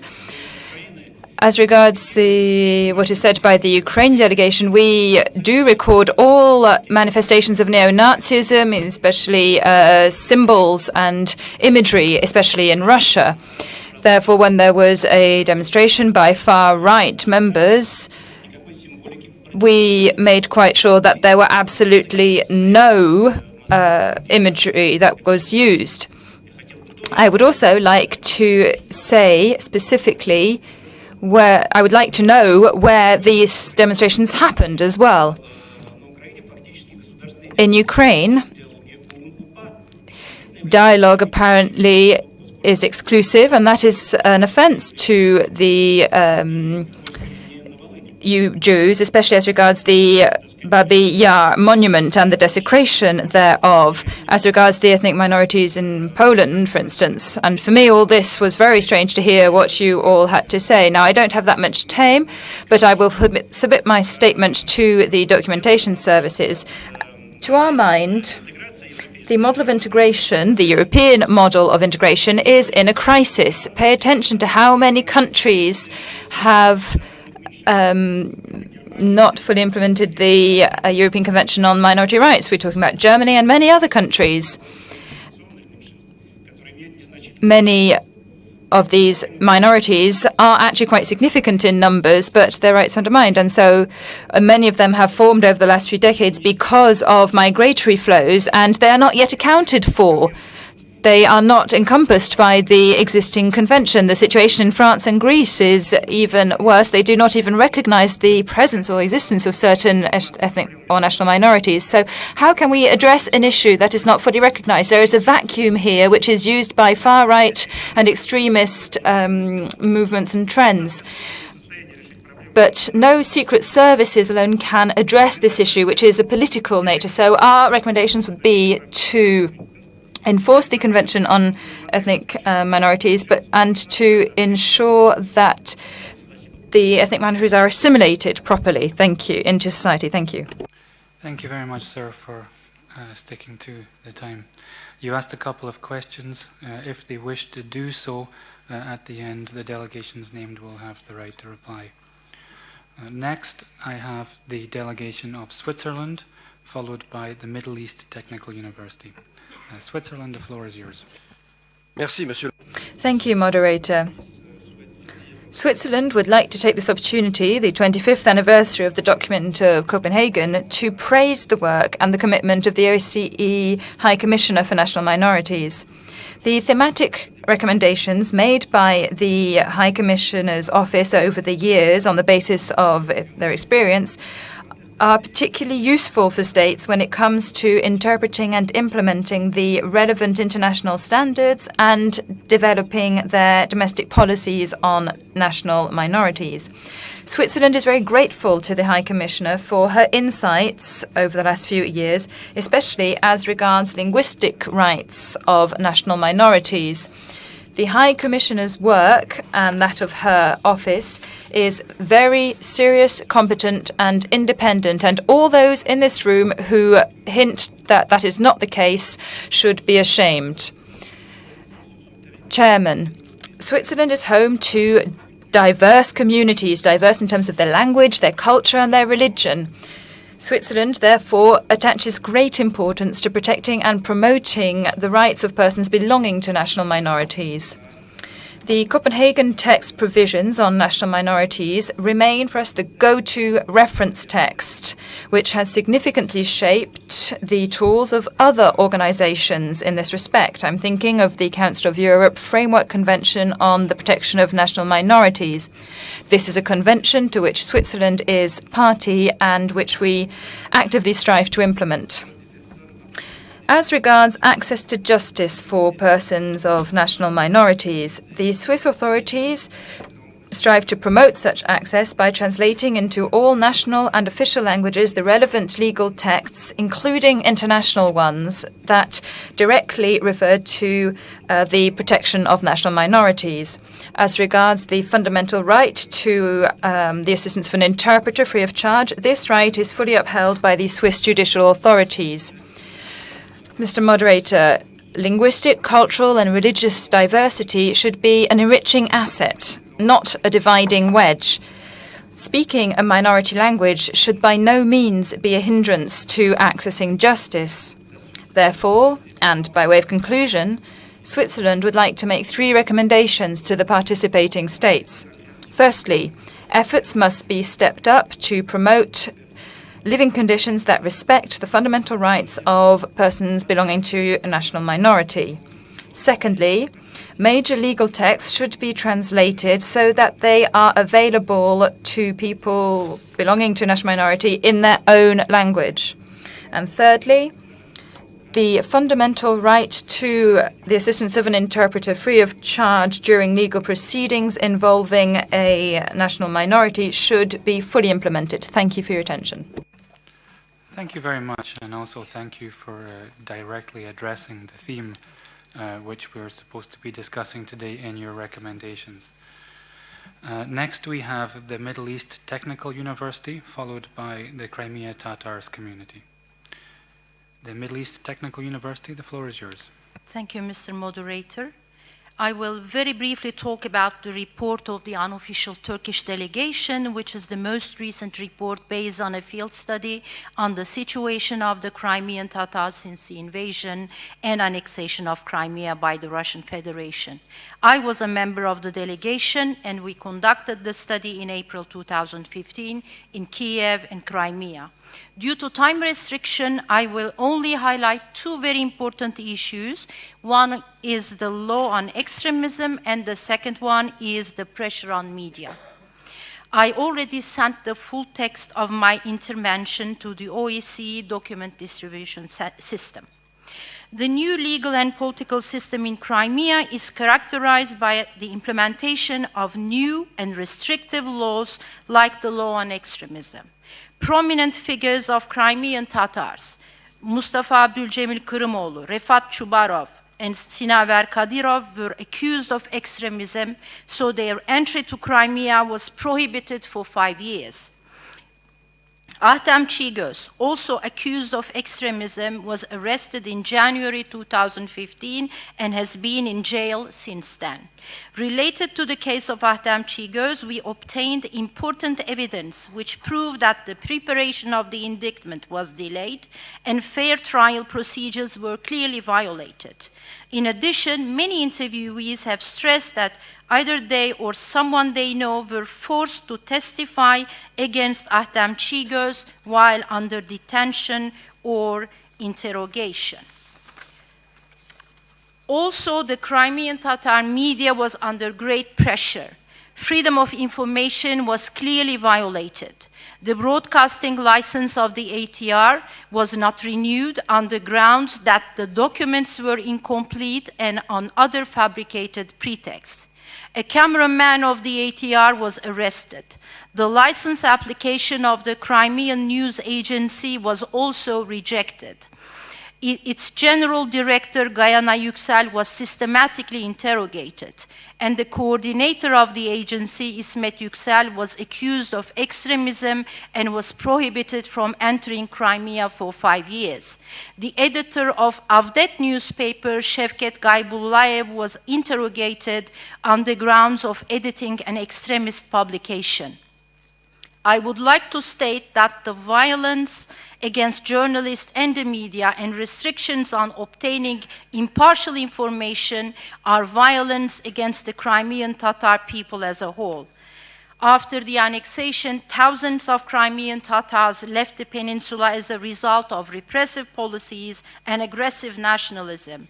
I can easily say that a large majority of the Crimean Tatars in Crimea do not trust the de facto Crimean authorities. Feelings of fear, uncertainty, and despair experienced by the Crimean Tatars were apparent to me during the entire field study. Thank you very much. Thank you. Next, we have the Crimea Tatars community, followed by the delegation of Slovakia. Crimean Tatars community. Добрый день. Good afternoon. I would like to talk about our position on the situation in Crimea as a sign of protest against the occupation of Crimea by the Russian Federation last year, there has been a silent picket in front of the Ministry of the Autonomous Republic of Crimea. It lasted 15 minutes, and criminals from the so-called Little Green Men, or National Defense, actually killed one of the members of this picket. This is a symbol of Russian aggression in Crimea. There have been more than 10 Crimean, most of whom were Crimean Tatars, killed. And the last of these on 27th August 2015. More than 10 people are detained illegally, and the occupation administration continues to use illegal searches and physical threats against Crimean Tatars in order to deprive them of the free will of the entire people. The Crimean Tatars are a native population of Crimea, and Crimean Tatars are now facing new threats from the occupying administration of Crimea.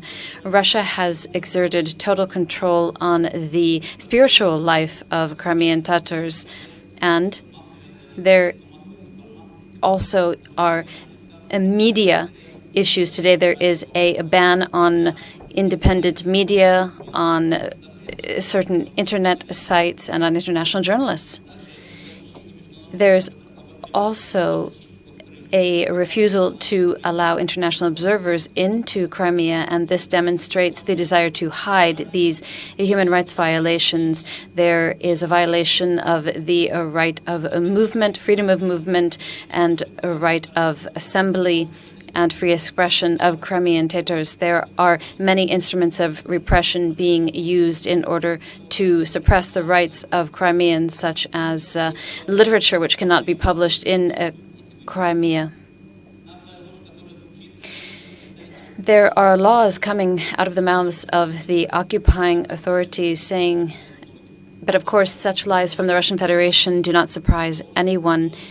Rather than diplomacy, there are lies, lies, and more lies. Thank you. Thank you, sir, for your intervention. Next, we have the Slovak Republic, followed by the International Association of Independent Democrats Against Authoritarian Regimes. Slovak Republic, the floor is yours. Thank you, Mr. Moderator. Your Excellencies, ladies and gentlemen. I subscribe that the EU statement in this working session allow me to add few points in my national capacity. I would like to provide you with information about the activities of the Office of the Plenipotentiary for National Minorities in maintaining and promoting the development of the rights of the person belonging to national minorities in the Slovak Republic. One of the main priorities of the Government Office of the Slovak Republic is the attentive approach towards human rights, including the rights of the persons belonging to national minorities. One of the main principles of the Office of Plenipotentiary is strengthening the participatory dialogue with the representatives of national minorities to get ideas for further development and mutual cooperation in providing solution of specific problems of individual nation minorities. In this regard, the Office of Plenipotentiary systematically organizes meetings with the national minorities representatives. As regards the participation of representatives of national minorities living in the Slovak Republic in public life and decision-making process, we consider the creation of the Committee of the National Minorities and Ethnic Group. The Office of the Plenipotentiary, in cooperation with the committee, have worked together on the national strategy for the protection and promotion of human rights in the Slovak Republic as regards the rights of persons belonging to national minorities and ethnic groups. The starting material of the strategy was prepared in a participatory manner by the working group established by the committee. In accordance with the approved resolution by government in May 2015, was established a temporary working group responsible for preparing action plan for the protection of persons belonging to national minorities and ethnic groups. In 2015, the committee approved the proposal of the representative of the Serbian and Russian minority to include Serbian and Russian language among the languages of national minorities used in the Slovak Republic in European Charter of Regional or Minority Languages. This action is in the subject of the state procedures in this period. one of the most important instruments of direct support of culture and language of national minorities, as well as education and training of the rights of national minorities, is the Culture of National Minorities Grant Program, which contributes to preservation, expression, protection, and development of the identity and cultural values of national minorities, upbringing and education towards the rights of national minorities, interethnic and intercultural dialogue, and the spirit of understanding between the persons belonging to the majority society and the members of national minorities and ethnic groups. Thank you for attention. Thank you very much. Next, we have the International Association of Independent Democrats Against Authoritarian Regimes, followed by the Delegation of Turkey. The International Association. Distinguished participants, Azerbaijan, Belarus, Uzbekistan, aggressive Russia, and Belarus are dictatorships, and people suffer every day. Often we can only speak of the most significant case of discrimination. I'd like to talk about Azerbaijan. There are unjust legal proceedings against human rights defenders. In Belarus, there is an atmosphere of total fear, and the electoral process is completely rigged. Belarus is basically tantamount to fascism. There is a lot of Russian chauvinism there. In Russia, there is a war against Ukraine that is ongoing, and there is a lot of repression of human rights activists. In Turkmenistan, there are numerous cases of violations. These authorities carried out many violations and have deported people. In Uzbekistan, there is coerced labor and harsh treatment of farmers, as well as discrimination against a number of opposition officials. In Poland, there is the right not to fulfill Article 21 of the EU Charter. The Polish law has not been amended following communism, and this allows each citizen to have access to various media from their homes. In Germany, foreigners have rights to be in touch with a number of people. The EU does not have any way of helping people who have physical or mental disabilities to access trains when trains are slightly late. These are cases of discrimination, and I have not had time to list them all. This is supposed to be a celebration of democracy. I have taken part in this meeting many times, and I am grateful to the opportunity to the organizers of ODIHR. But this time, I am unpleasantly surprised. I have been particularly surprised by the violence against me by the organizers of Charter 97. I was forced to register. Now, this is an NGO we're talking about, and this is a violation of human rights. I would like ODIHR to explain to Charter 97's organizers what the rules regarding human rights are in this case. Thank you. Thank you very much. At this stage, if you would allow me to remind civil society organizations that there is a space reserved in front of the interpretation booths, and we would very much appreciate if you would sit in the correct places. Next, we have the delegation of Turkey, followed by Kilim Shomi, Human Rights Protection Center. The delegation of Turkey, the floor is yours. Thank you, Mr. Moderator. Having aligned with the statement made by the European Union, we would also like to make some comments in our national capacity. We take the floor to address the ongoing restrictions of human rights and fundamental freedoms in Crimea. The steadily deteriorating situation of minority groups in Crimea, particularly the plight of the Crimean Tatars, remains an issue of profound concern for Turkey. The latest report of the Human Rights Assessment Mission on Crimea, published jointly by ODIHR and the High Commissioner on National Minorities, which was presented here at the HDM last week, highlights the increasing pressure on the Crimean Tatars. Similarly, the report of the unofficial Turkish delegation which visited Crimea last April, some of whose findings were presented today by a member of that delegation, draws attention to the nefarious practices of the illegal and illegitimate de facto authorities in the peninsula.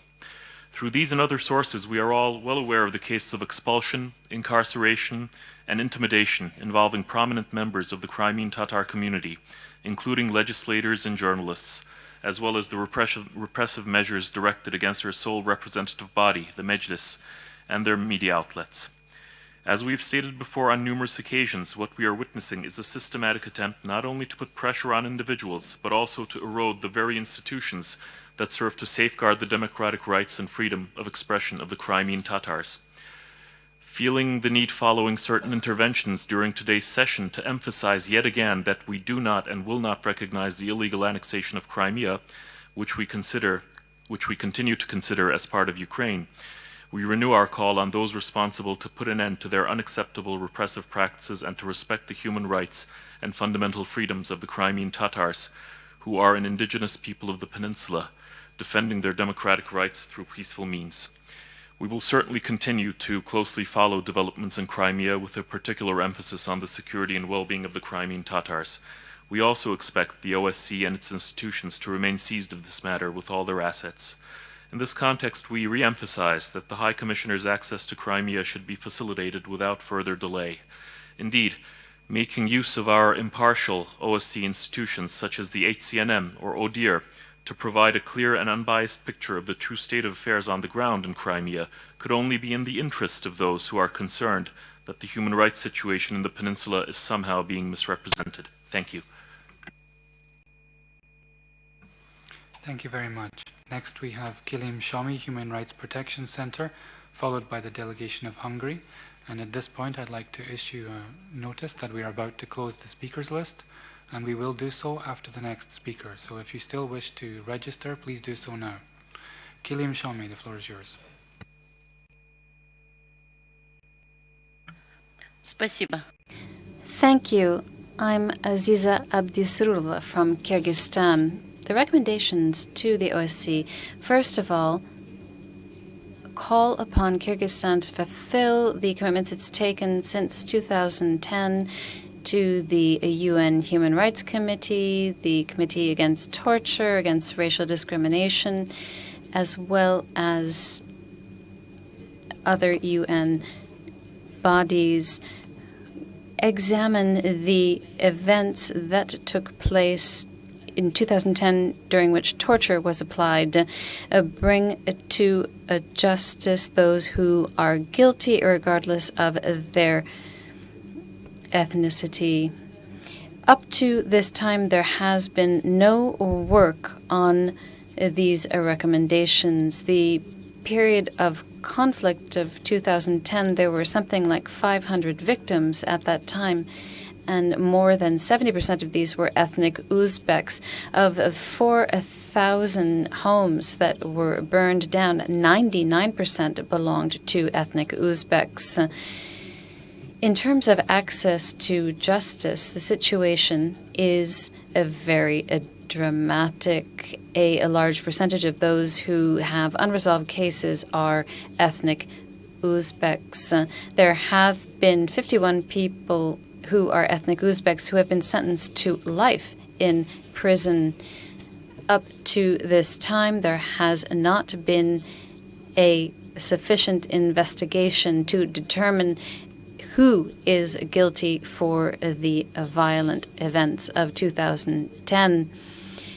I repeat that those who are responsible for mass arson of the neighborhoods where Uzbek lives have not been brought to justice, nor have those who seized arms. The authorities are unable to ensure equal access to justice for the events of 2010, and this places stability under threat. Another recommendation to the OSCE is that Kyrgyzstan recognize the work of human rights rapporteurs who have referred to problems with ethnic Uzbeks who have been in camps for more than 5 years and whose health conditions are under a threat. There was an FIDH mission to Kyrgyzstan, but unfortunately it was impossible for the head of this delegation to visit persons who have been imprisoned.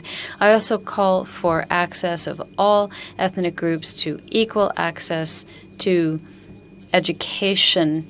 Already for the second year, there has been a refusal to provide education to Uzbek minorities in higher education. Thank you. Thank you very much. Next, we have the delegation of Hungary, followed by the Russian school in Estonia. Hungary, the floor is yours. Thank you, Mr. Moderator. Peter Varga on behalf of the State Secretariat for Hungarian Communities Abroad. Hungary fully subscribes to the statements delivered on behalf of the European Union, but we would like to make further observations in a national capacity.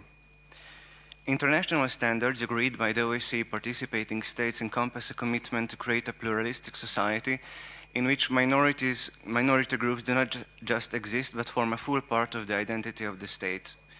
The identities, cultures, languages, and religions of minority groups are frequently reduced to being second class when compared to majority. In the 1990 Copenhagen document, states have committed themselves not only to protect identity of national minorities, but also to create conditions for the promotion of that identity. According to the Hungarian fundamental law, minorities living in Hungary shall be constituent parts of the state.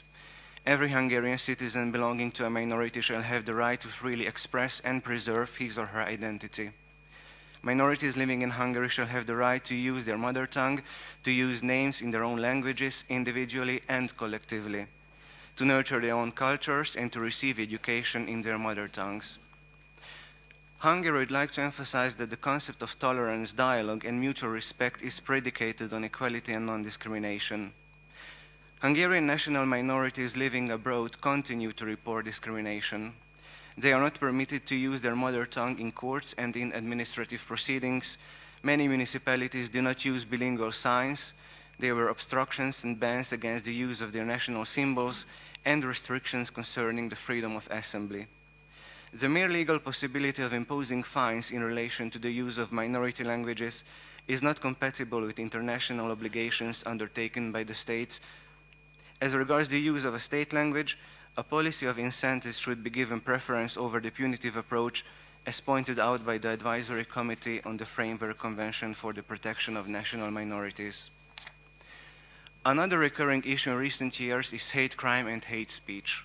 Many states have adopted provisions that explicitly provide that the racist motivation of an offense constitutes an aggravating factor. It is highly important that the criminal justice system adequately addresses hate crimes by preventing, exhaustively investigating, and prosecuting acts of violence targeting persons belonging to national minorities.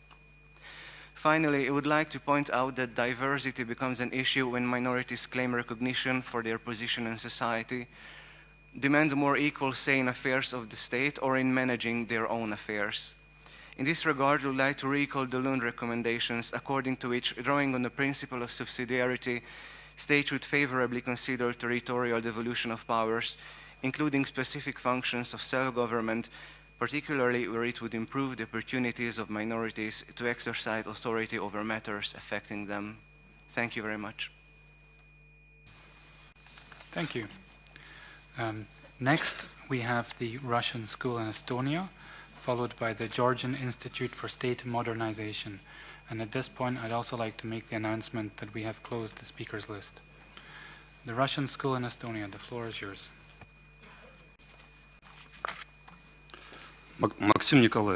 Maxim Nikolaev from the Russian School of Estonia. Ladies and gentlemen, for the last 10 years in Estonia, there has been a forcible Estoniaization of Russian schools. This consists of imposing, in the last 3 grades of school, Estonian as the language of instruction on the grounds that at least 60% of the school curriculum should be taught in Estonian. The authorities are also talking of and attempting to bring about the Estoniazation of primary school. In 2011, 15 Russian gymnasiums in Tallinn and Narva appealed on the basis of the Estonian law on primary schools in favor of using Russian as a language of instruction. But those appeals were supported by the local authorities, and more than 35,000 signatures were gathered in support of maintaining Russian in schools. However, in 2011, in December, the government dismissed the appeals. Several other appeals were made, and the last time was in 2014 by 5 Russian gymnasiums. On the 17th of September of this year, the government of Estonia once again refused or rejected the appeals. The main reasons given to us were that there were great funds allocated to studying Estonian language, and that on this basis, Russian children should be ready to be taught in Estonian. The opinion of parents and children themselves is ignored. Authorities also ignore the fact that the law does not refer to the right to choose the language of instructions in the school and does not refer to the readiness or non-readiness to be taught in Estonian. Moreover, we believe that often there is the forcible assimilation of the Russian minority into the Estonian language and culture. In August 2015, the Chancellor of Justice of Estonia said that all Russian schools have to be closed and that education should only be imparted in the Estonian language. The Chancellor of Justice, the Minister of Education, has proposed to take away the law of the basic schools and gymnasium that allows appeals for Russian language as a language of instruction in schools. I would like to conclude by saying that Russian schools have been in Estonia since the 18th century. Currently, the right of these institutions and the right of people to study in Russian is being undermined, despite the fact that 30% of the population in Estonia speaks Russian. Just another kind reminder, if civil society organizations could sit in the seats marked civil society. Next, we have the Georgian Institute for State Modernization, followed by the delegation of Uzbekistan. Georgian Institute. Concerning the topic of our discussion, I would like to make few points. In 2014, the Parliament of Georgia adopted the law of Georgia on the elimination of all forms of discrimination, which, along with the Constitution of Georgia, can be regarded as one of the main legal instruments in the field of protection of all, including national minorities in Georgia. Participation of all persons which belong to the ethnic minority groups in political and civil life can be considered as one of the main challenges. As mentioned in the U.S. Department of State Country Report in Human Rights Practices for 2014, political processes and civic activism in minority populated regions remained underdeveloped, and the improper knowledge of Georgian language continues to be the major obstacle for an effective integration of ethnic minority groups. The acts of HR's violations on the ethnic grounds on the territories of the Georgians occupied region is a daily practice, and such alarming situation in Georgia and elsewhere has to be more actively discussed by the OSCE. On August 14, in 2012, the leader of so-called government of Tskhinvali region, South Ossetia, announced plans to destroy the remnant of villages formerly populated by ethnic Georgians forcefully displaced after the war 2008. A recommendation for the government of Georgia is to intensify efforts to ensure effective participation and integration of ethnic minorities, thus to strengthen the existing and initiate new programs in order to raise the Georgian language skills between persons belonging to the ethnic minority communities. At the same time, providing high-quality teaching in minority languages is to be considered as one of the important priorities.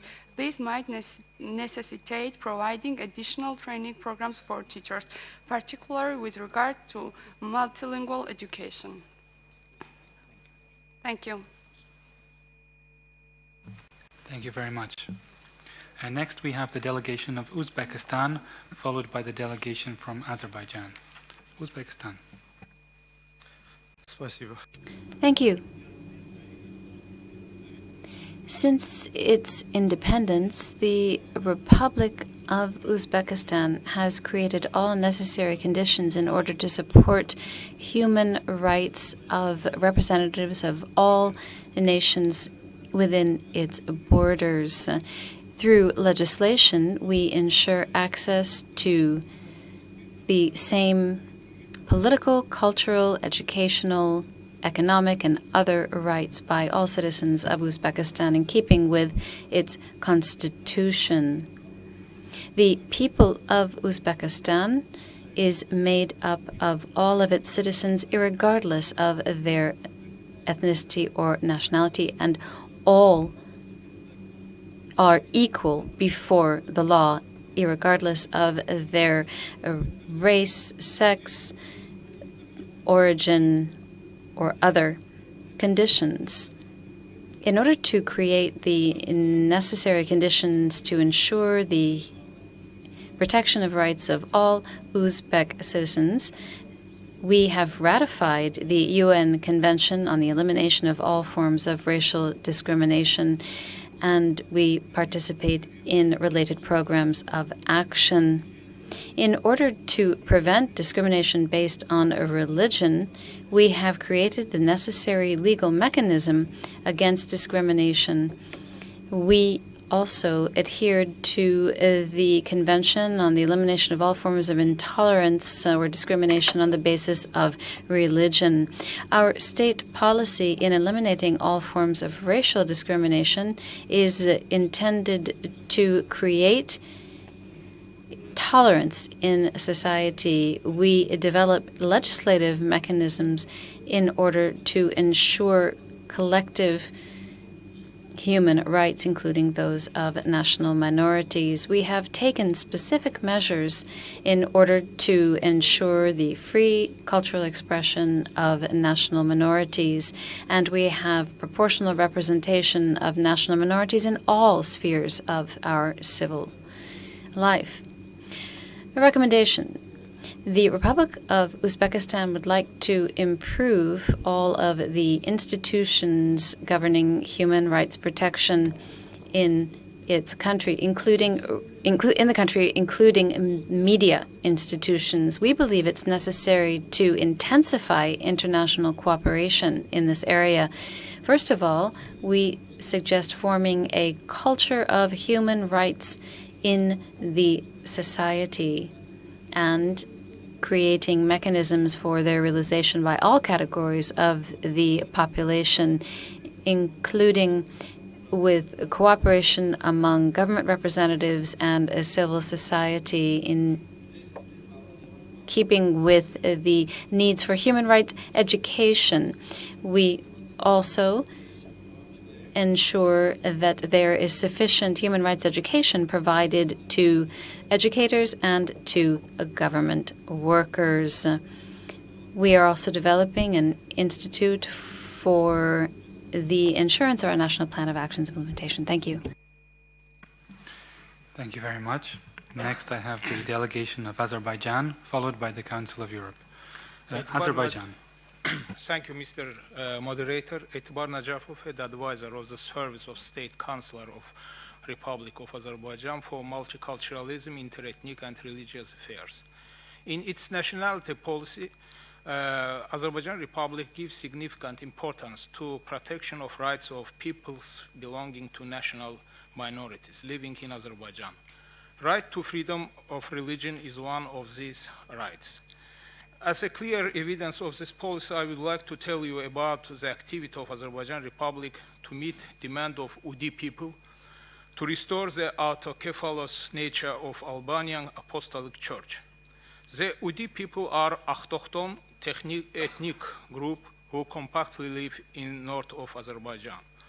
They are one of the direct descendants of Albanian people who had their own state, the Caucasian Albania.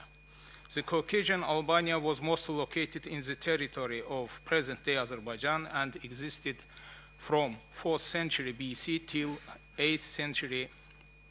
The Albanian Apostolic Church is considered to be one of the most ancient national Christian churches in the world.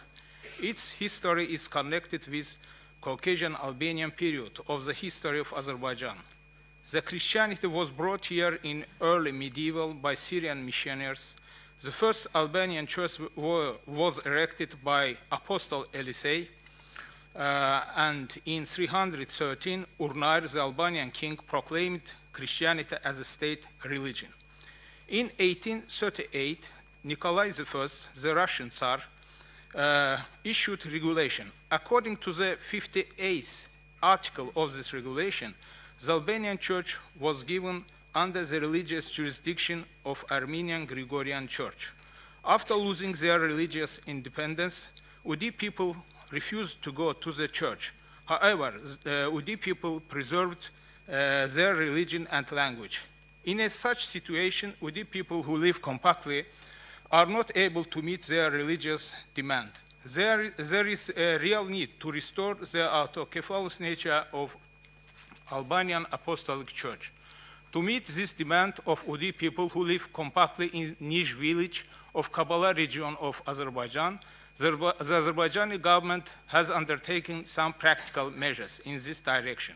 Notably, the government registered the Alban UDI Christian community, reconstructed 3 Albanian churches in Kabala region, and in 2013 celebrated 1,700th anniversary of adoption of Christianity as a state religion in Albania. For the restoration of the autocephalous nature of Caucasian Albanian Apostolic Church, relevant professional religious personnel are needed. The Azerbaijani government provided financial support to a representative of Alban UDI Christian community to get religious education abroad, particularly in Poland and in Ukraine. Thank you. Thank you very much. Next, we have the Council of Europe, followed by the Greek Helsinki Monitor. The Council of Europe, the floor is yours.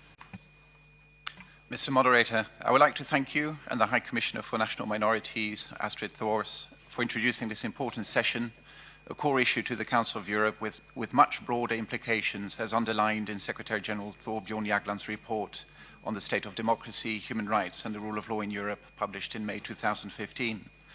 As requested, allow me to start off with reading out our 5 concrete recommendations.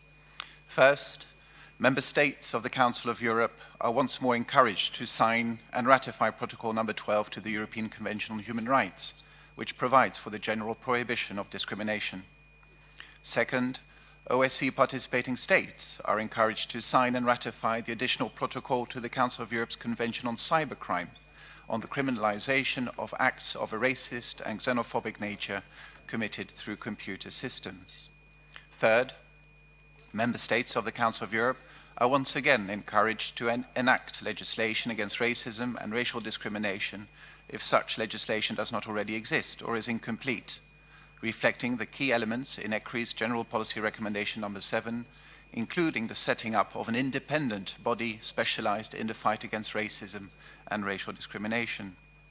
Fourth, OSCE participating states are encouraged to allocate sufficient resources to national independent bodies entrusted with the fight against racism and intolerance. Fifth and last, OSCE institutions are encouraged to continue their cooperation in the fight against racism, racial discrimination, xenophobia, anti-Semitism and intolerance with the Council of Europe, and in particular ECRI, by further strengthening mechanisms enabling the exchange of information and data to support common action. In view of the short time available, I would like to briefly highlight a number of relevant conventions and instruments of the Council of Europe protecting the rights of national minorities, and buttressing the fight against aggressive nationalism, racism, and chauvinism that I would encourage member states as well as civil society actors to make a productive use of, such as the Framework Convention for the Protection of National Minorities, with its focus on individual rights, including access to justice. The European Charter for Regional or Minority Languages, the only legally binding instrument in the world for the protection and promotion of traditional regional and national minority languages. The European Commission Against Racism and Intolerance, better known by its acronym ECRI, as well as the Office of the Human Rights Commissioner. The Council of Europe's No Hate Speech youth campaign for human rights online, and reduced the level of acceptance of hate speech, as so accurately pointed out by the High Commissioner in her introduction. The European Commission, finally, for Democracy Through Law, also better known as the Venice Commission, with its detailed expertise of draft legislations on national minorities. ECRI is concerned that since the onset of the current economic crisis, precisely at the time of mounting social problems, increased migration flows, and a general rise in racism and intolerance, the budgets of specialized bodies to fight against racism and intolerance have been reduced, and noted a trend to merge these bodies with broader human rights institutions at the risk of losing the special expertise necessary to fight discrimination. Finally, as illustrated by the many references to the norms and standards, reports and activities of the OSCE and the Council of Europe, I would only like to highlight the dynamic and expert cooperation, if not mutually reinforcing relationship between the Council of Europe Commissioner and the OSCE ODIHR in the field of national minorities and tolerance and non-discrimination, a cooperation we are keen to continue and deepen, including through the yearly OSCE Council of Europe Coordination Group of Ambassadors. Thank you very much. Thank you very much for the constructive recommendations. Next we have the Greek Helsinki Monitor, followed by the Federal Lesbian National and Cultural Autonomy. The Greek Helsinki Monitor. Thank you, Moderator. In the text which we have made available and is online, we are documenting on the non-recognition of Macedonian and Turkish minorities in Greece, despite several rulings by the European Court of Human Rights, of which the most recent in July for the non-recognition of the home of Macedonian civilization. We also provide detailed information about the new legislation on Turkish minority teachers, which imposes upon them additional 3 semesters and is not accepted by the minority itself. And finally, we provide an extensive information on the Rhodes and Kos minority with a Turkish cultural background, and the report by the Parliamentary Assembly, Council of Europe's Committee on Legal Affairs and Human Rights, and the related recommendations, which Greece has not at all implemented or followed. Here are our recommendations. Greece must acknowledge all groups that aspire to a minority status and respect the names they choose to define their identity, as well as register all minority associations with names reflecting those identities, including Macedonian and Turkish, so as to implement repeated judgments. Greece should implement the UN Independent Expert on Minorities recommendation, and I quote, to reconsider its position with regard to the recognition of other ethnic, religious, or linguistic minorities which may exist within its territory in accordance with recognized international standards, and to ratify the 1995 Council of Europe Framework Convention for National Minorities. Greece must additionally grant the Muslims of Rhodes and Kos the special minority protection regime enjoyed by the Muslims of Thrace, and promptly implement the recommendation of PACE on the rights of the Muslims of Rhodes and Kos, including the right to be offered classes in their mother Turkish language.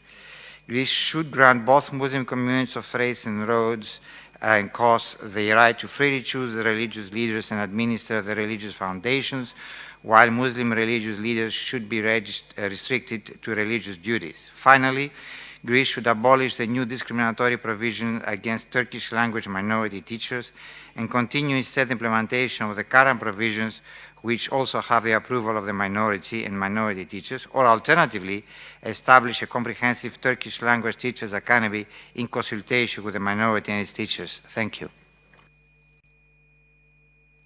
Thank you very much. Next we have the Federal Lesghan National and Cultural Autonomy, followed by the delegation of Kyrgyzstan. Federal Lesghan National and Cultural Autonomy, the floor is yours. Distinguished High Commissioner, distinguished colleagues, I represent the Lesghan National and Cultural Autonomy Federation. Given the historical conditions, our people has been divided by political borders between the Russian and Azerbaijani republics. The number of Lesghan territory, or rather population in Azerbaijan, is 1 million persons, but unfortunately the census continues to show a drop in the number of Lesghans.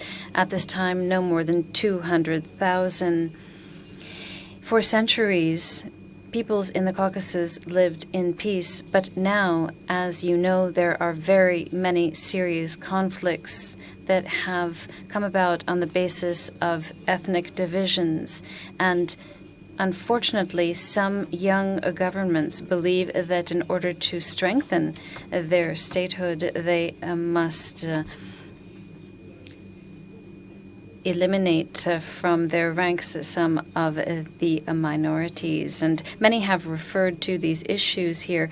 We'd like to draw your attention to the fact that the leaders of the Azerbaijani Republic do not wish to recognize the rights of ethnic minorities living in Azerbaijan, and they ignore the requests of ethnic minorities in Azerbaijan to develop their cultural life.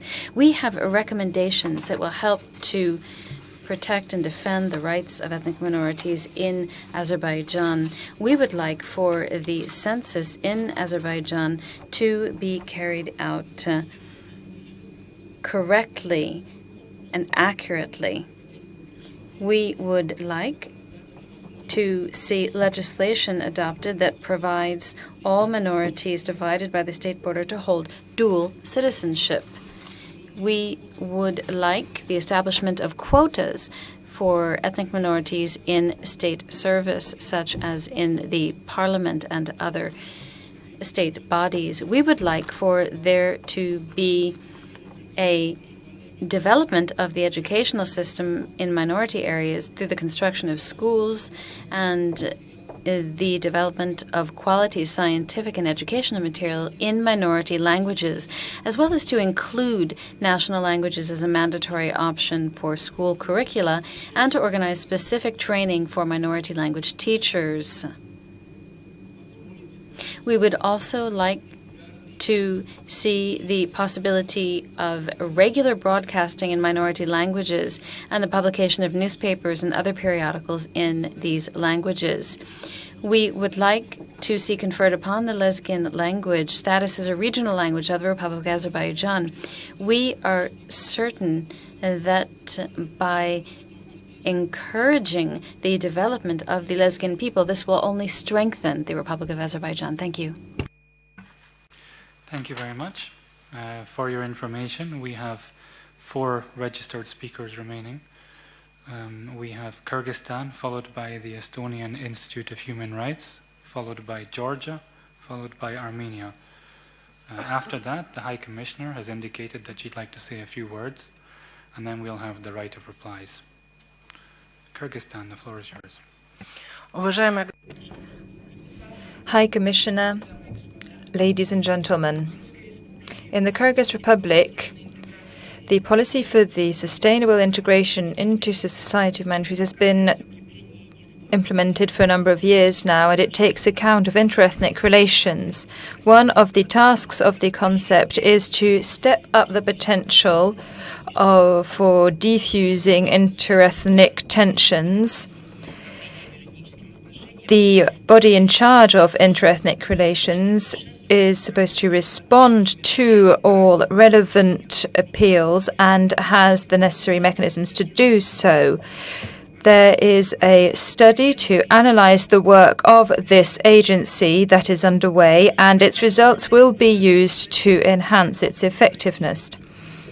In the Kyrgyz Republic, we also monitor the implementation of all agreements stemming from the United Nations on human rights, including minority rights. The Special Representative on the rights of human rights activists have been invited by the Foreign Minister of Kyrgyzstan to visit Kyrgyzstan.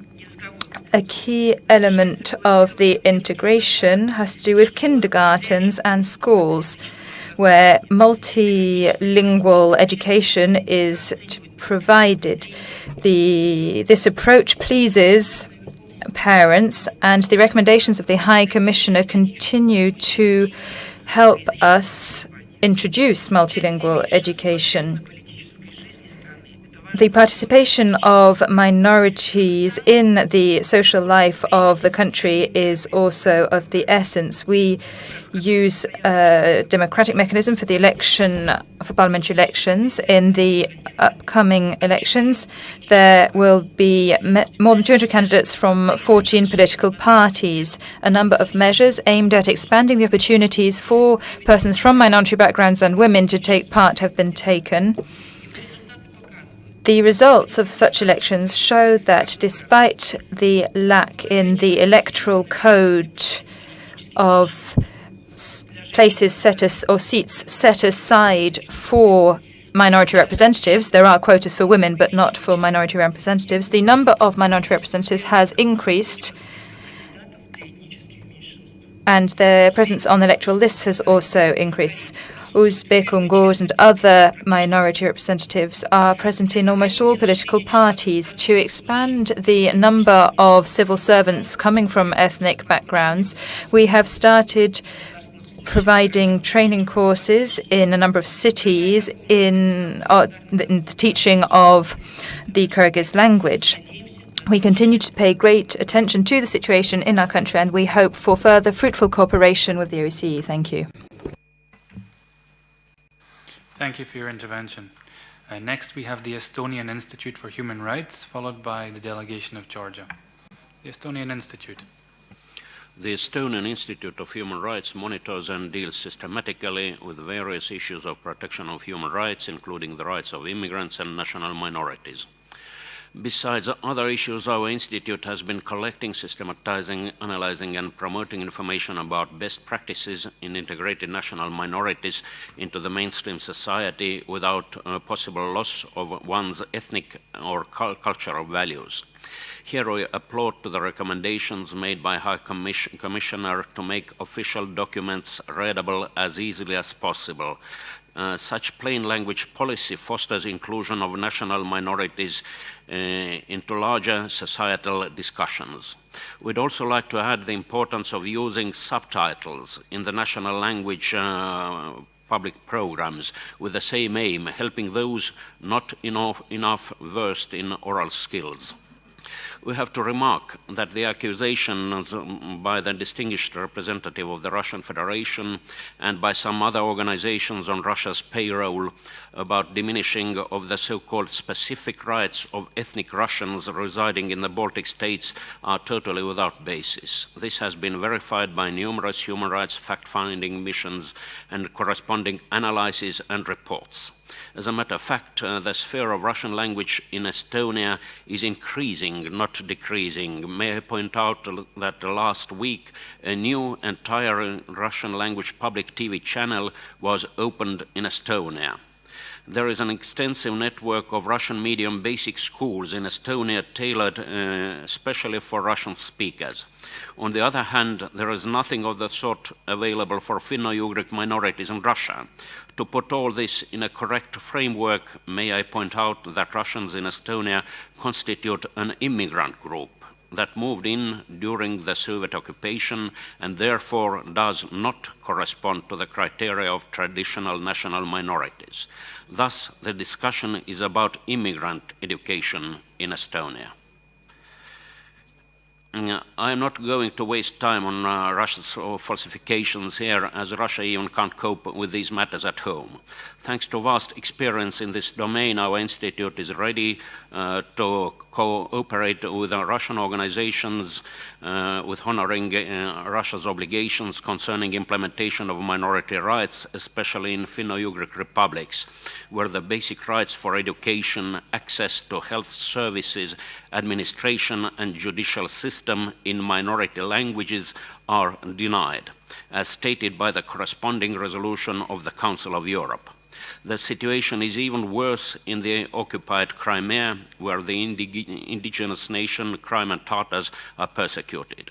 May I also draw attention to a number of abductions of citizens of neighboring countries from their homeland to Russia and their following convictions on political grounds. Our institute supports the idea of voluntary cohesion and integration of society, however, not to the detriment of human rights and cultural values of its minorities. Thank you. Thank you very much. Next, we have the delegation of Georgia, followed finally by the delegation of Armenia. Delegation Thank of Georgia. you. Irakli Giviashvili, Ambassador at Large on Human Rights, Minister of Foreign Affairs of Georgia. While Georgia aligns itself with the statement delivered by the Netherlands on behalf of the EU, allow me to make the following statement in my national capacity. I would like to join previous speakers in warmly welcoming the OSCE High Commissioner on National Minorities and thank her for insightful address. Georgia highly values High Commissioner's activity and its mandate, which is essential for conflict prevention and early warning throughout the OSCE area. We regard the on-site missions and follow-up reports of the High Commissioner as very important for adequately assessing the situation on the ground and stimulating debate on the state of national minorities. We would like to take this opportunity to thank High Commissioner for her visit to Georgia in April this year. High Commissioner's visit to the occupation lines of both Abkhazia and Tkhinvali regions were crucially important in conveying the sense of the grave humanitarian situation.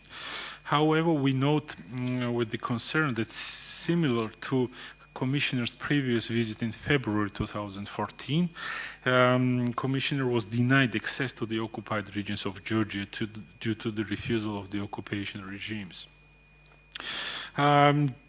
Georgia continues to underline the importance of achieving process with respect to follow-up to the ODIHR HSNM 2008 report on human rights in the war-affected areas following the conflict in Georgia. Ways must be found for High Commissioner's Office and ODIHR to monitor the human rights situation in the Georgia's occupied regions.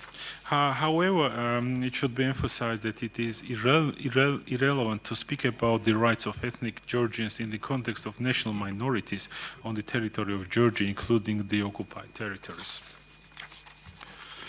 We highly appreciate High Commissioner's assistance in elaboration of a new civil equality and integration strategy and relevant action plan that was adopted by the government of Georgia in August 2015.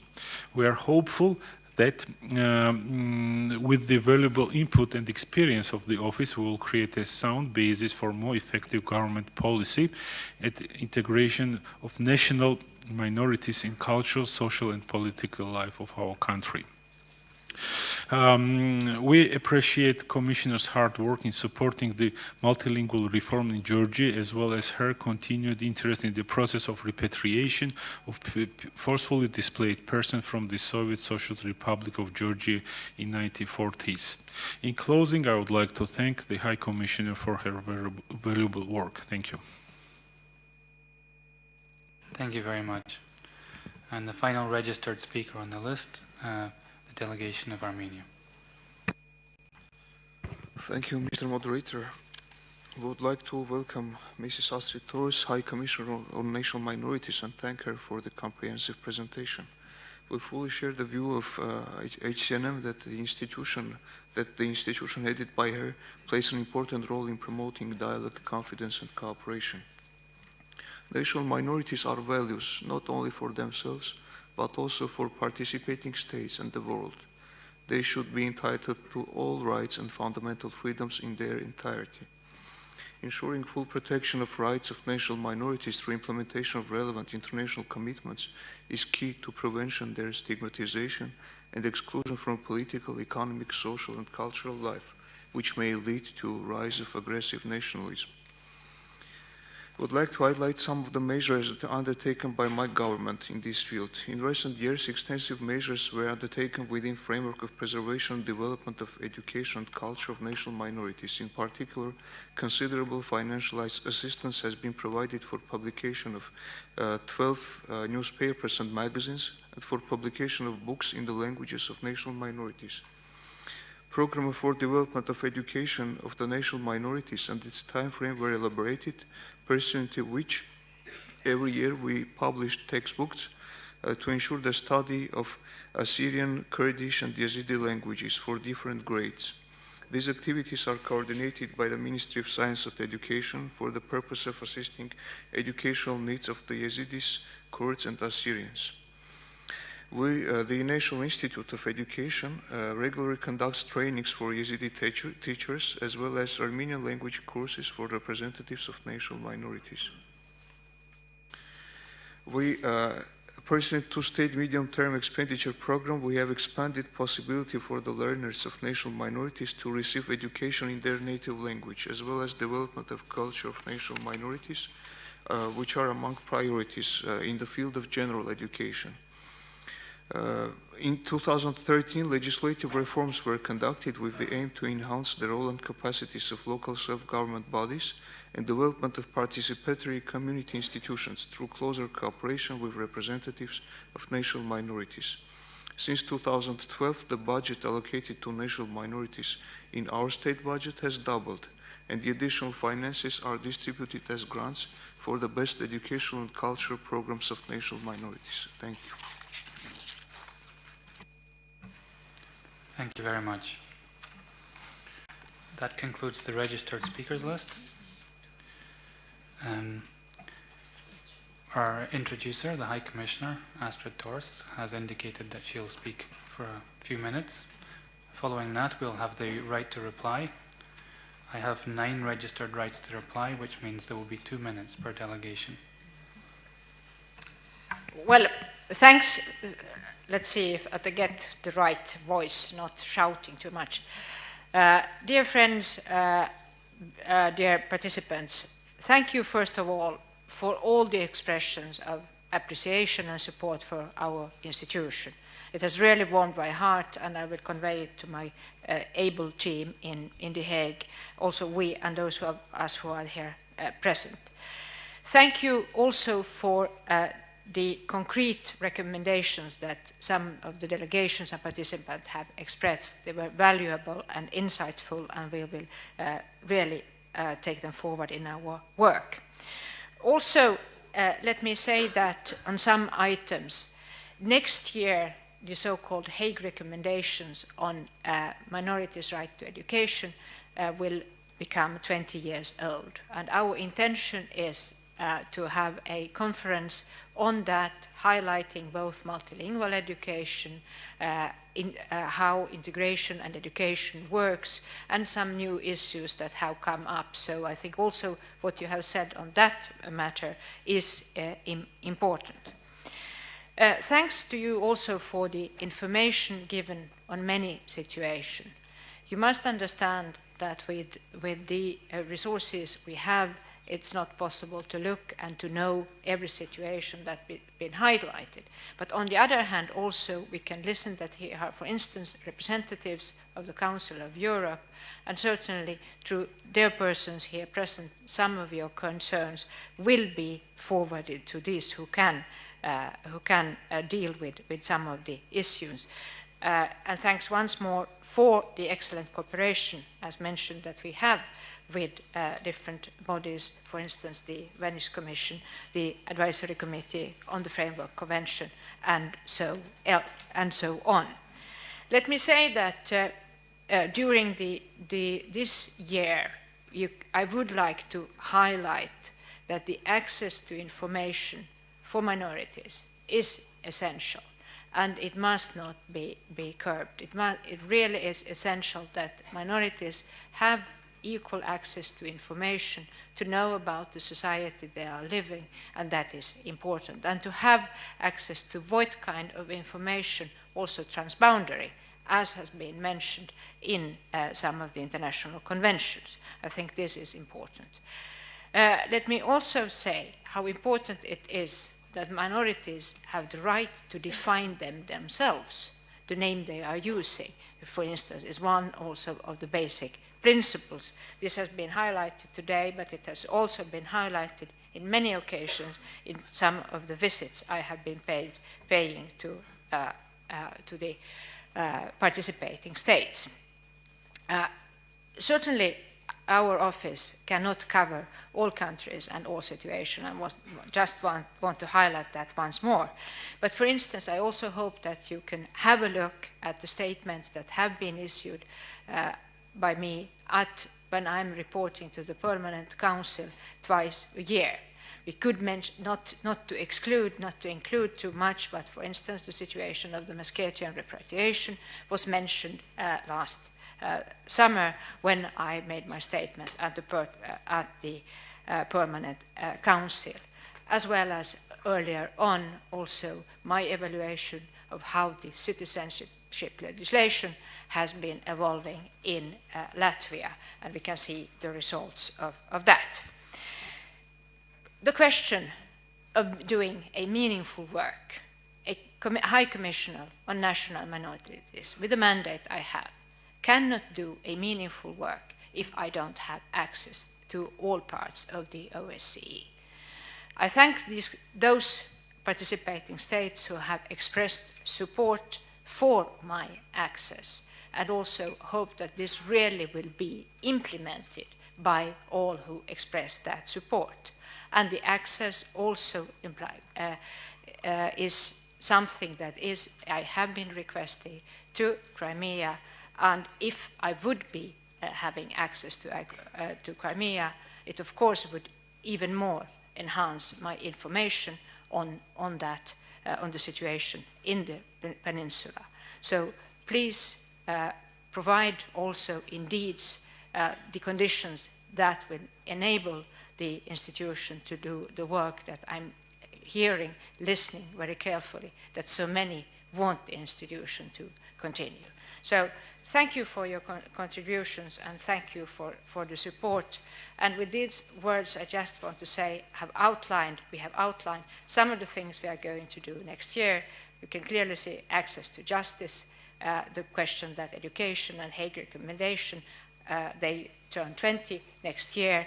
And finally, we have a possibility, and I hope we can have a really, really fruitful, engaging discussion on kin state, on minorities in interstate relations, and on integration. There were many interventions also who touched upon integration, but those will be also at the center of the discussions the last days of October at the SDIM in Vienna.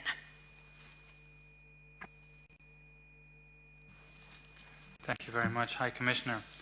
I have 10 registered right to reply. The first is Georgia, followed by Estonia. Georgia. Thank you, Mr. Moderator. In exercising my right of reply, I would like to respond to a few remarks made by the representative from the International Society for Meskhetian Turks. The repatriation of the Meskhetian population is one of the commitments assumed by Georgia when accessing to the Council of Europe. Significant progress has been achieved in this context, which was confirmed by the Council of Europe co-rapporteurs for Georgia during their visit in April 2013. 5,841 applications on 8,900 persons have been submitted to the Ministry of Internally Displaced Persons from the occupied territories. Every single application was individually assessed by the Ministry. The principle of family integrity has been taken into consideration, and the applications of the family members have been reviewed jointly. For the time being, in total, 1,533 applications have already received status of repatriate, which enables them to receive the citizenship of Georgia through simplified procedure. As of today, 479 received Georgian citizenship. On September 12, 2014, the government of Georgia approved the strategy of the repatriation of forcefully displaced persons from the Soviet Socialist Republic of Georgia in 1940s. The strategy is based on the Georgian constitution, legislation, and international commitments. It is also based on the fundamental principles such as equality of all citizens, non-discrimination, and the promotion of civic integration. In the end, it should be stressed that the issue of the repatriation of Meskhetian population deported from Georgia in the 1940s has nothing to do with the issue of ethnic minority, because not only ethnic Turks were deported from the Meskhetian region of Georgia, but also ethnic Georgians as well as other people. Thank you. Thank you very much. And next we have Estonia, followed by Turkey. Estonia. Thank you, Mr. Moderator. I would like to respond to the statements made by the Russian Federation, Russian School in Estonia, and the Legal Information Center. Some remarks about the naturalization process. Estonia's position has always been that citizenship cannot be forced on anyone and that everyone has the right to choose his or her citizenship. In 1992, people with undetermined citizenship made up 32% of the Estonian population. In 2015, the number has decreased to 6.4%. This is about 84,000 people. Over the years, Estonian government has paid particular attention to the citizenship issues. The amendments to the citizenship law, which will enter into force in January, provide the minors under 15 years of age to acquire citizenship by naturalization. People over 65 years are released from written part of Estonian language exam. And amendments lifts the obligation of beneficiaries of international protection to submit the proof of release from a former citizenship. And this latter is, in our opinion, appropriate, bearing in mind the refugee crisis in Estonia. Russian Federation stated that the non-citizens are not enjoying the same political, social, and cultural rights as citizens, which is not correct with one small exception. They cannot participate in parliamentary elections. At the same time, Estonia is one of the countries where all legal residents, regardless of their citizenship, have the right to vote in local elections. In Estonia, there are 8 just one remark. We are surprised about the remarks of Russian Federation that there are closing down of media channels.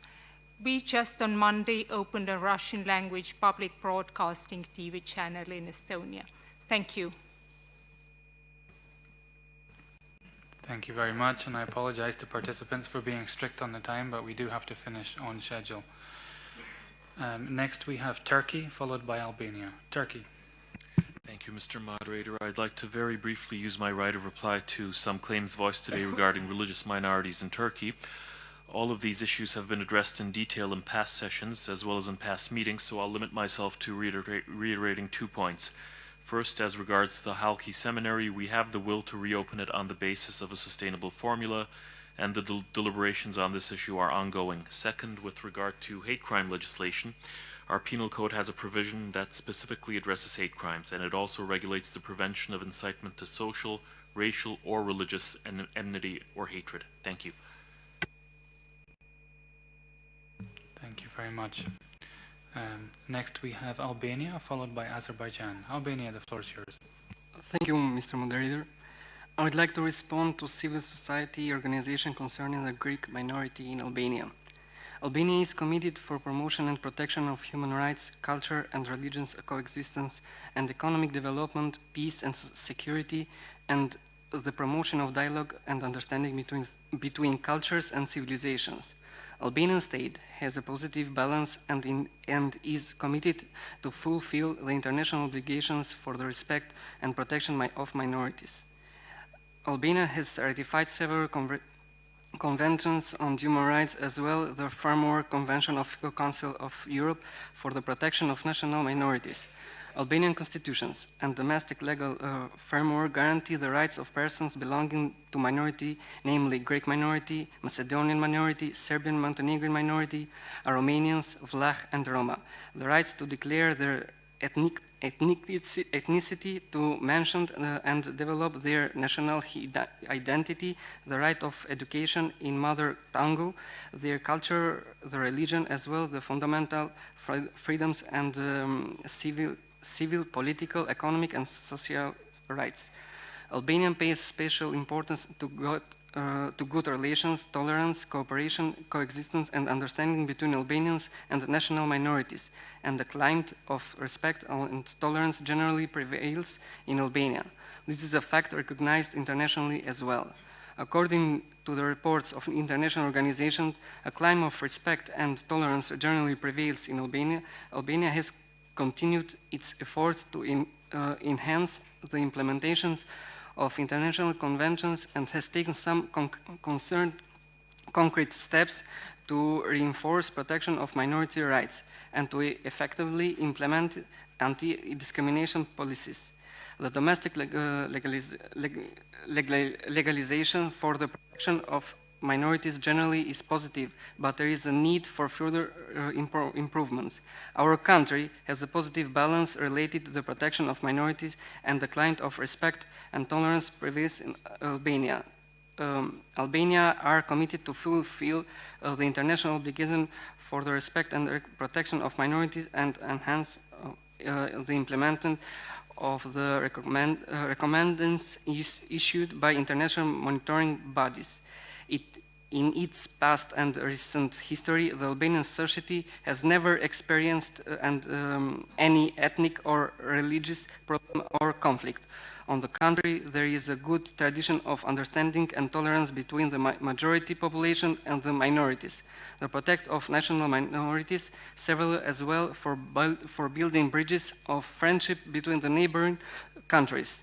The Albanian constitution and domestic legal framework guarantee the rights of persons belonging to minorities, the right of declare their ethnicity, mentioned and develop their national identity, culture, tradition, and religion, the right of education in the mother tongue, the participant in public life, as well the fundamental freedoms and civil, political, and economic rights. The Albanian government remains committed to improve the legal institutional framework and policy for the respect and protection of minority rights in accordance with its international obligations. Efforts are also being made. May I kindly request you to conclude your remarks? Yes, I finish. I finish. To fight corruption and the trafficking of human beings, to promote the protect the rights of disadvantaged of vulnerable people, including the children, persons with disabilities, and well as marginalized groups such as the Roms. Albania is committed to improve the implementation of national and sorry, international... but we are going to run out of time unless we stick to the schedule. If you could but please conclude. I would like to say in the end that we appreciate the engagement of civil society. Thank you. Thank you. I should have waited 1 second more. Next, we have Azerbaijan, followed by the Russian Federation. Azerbaijan. Thank you, Mr. Moderator. I would like to exercise the right to reply regarding comments of distinguished representative from Federal Lezgin National Cultural Center. Azerbaijan has been historically a multi-ethnic and multi-confessional state. Presently, there are above 60 ethnic groups in Azerbaijan. Azerbaijan is a state in which multiculturalism is a state policy. It means that the policy does not, the state does not assimilate or discriminate peoples belonging to national minorities. The state cares to protect and develop their ethnic cultural values. Concerning Lezgin people, they are one of the main ethnic groups in Azerbaijan. According to the census, there are 178,000 presently in Azerbaijan. There are Lezgin National Cultural Centers. There are secondary schools in Kusar and Kuba regions where Lezgin live compactly. Also, lesbian people take high position in parliament, in state. As an example, I can note that former Minister of Defense, Safar Abiyev, more than 10 years took this position. Also, in our service, which is service under President of Azerbaijan, administration of President, there is a representative head advisor, Seif Al-Ghassanov. Also, I can note other lesbians who currently take high position. So I think all information submitted by our distinguished representative does not correspond to reality. Thank you. Thank you very much. Next we have the Russian Federation, followed by Greece. Russian Federation, the floor is yours. The Russian Federation would like to express its protest with respect to the irresponsible declarations of a number of delegations, including the US and Netherlands, on the part of the European Union, with the use of the word occupation with respect to the Russian Federation. This is not based on fact or on law, and we consider these to be inadmissible statements. We would also like to express our decisive protest with respect to the incident that took place with not giving the floor to the representative of the Russian community in Crimea. We understand that those who chose to leave the room are not interested in the real situation in Crimea and do not want to hold a dialogue on the situation of minorities on the peninsula. They would prefer the fantasy of leaving the room and considering it a theater of the absurd rather than considering that it has any weight. We would like to know why are they so afraid, or what were they so afraid of listening to? I address myself to those who left the room. Are they afraid to hear the truth?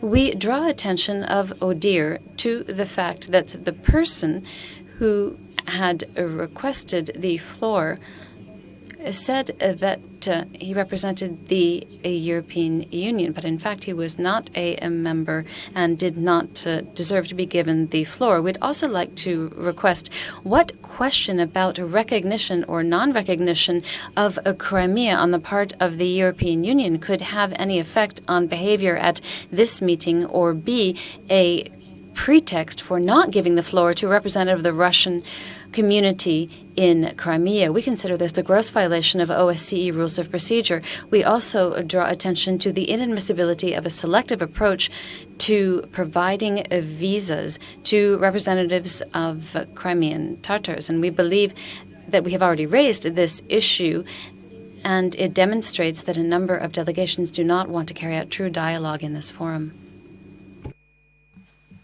Thank you very much. Just to clarify, since a question was raised in relation to the rules of procedure, if a representative wishes to raise a point of order, I'm obliged to give the floor. Okay. Next, we have the delegation of Greece, followed by the delegation of Ukraine. Delegation of Greece.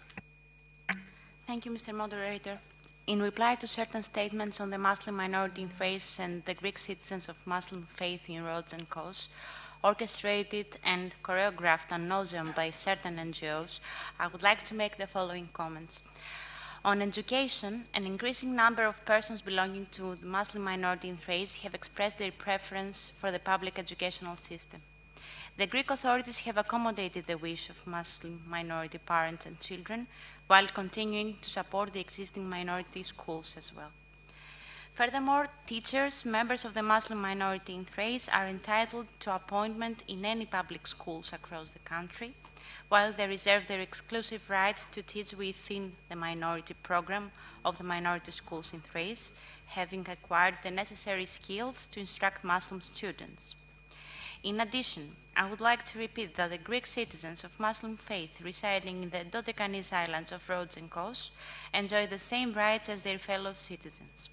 They are integrated in the multicultural society of the two islands, and their religious needs and cultural background are fully respected.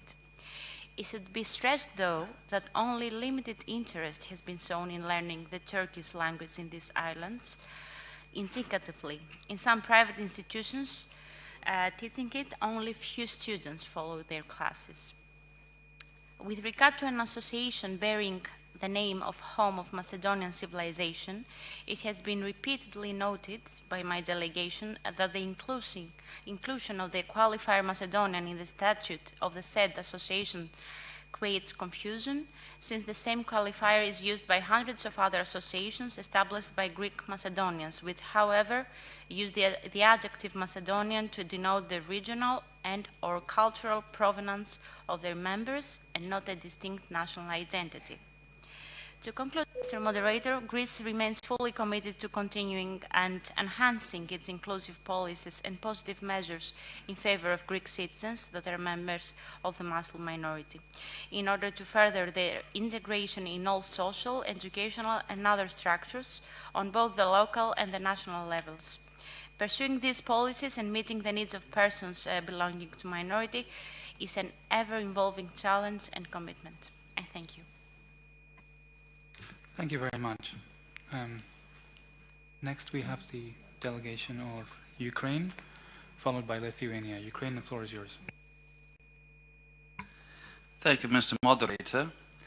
Responding to the remarks by the Russian delegation, I would like to recall that the United Nations General Assembly Resolution 68/262, Territorial Integrity of Ukraine, not only confirms the sovereignty and territorial integrity of Ukraine within its internationally recognized borders, but also calls upon all states, international organizations, and specialized agencies not to recognize any alteration of the status of the Autonomous Republic of Crimea and the city of Sevastopol on the basis of the so-called referendum, and to refrain from any action or dealing that might be interpreted as recognizing any such altered status.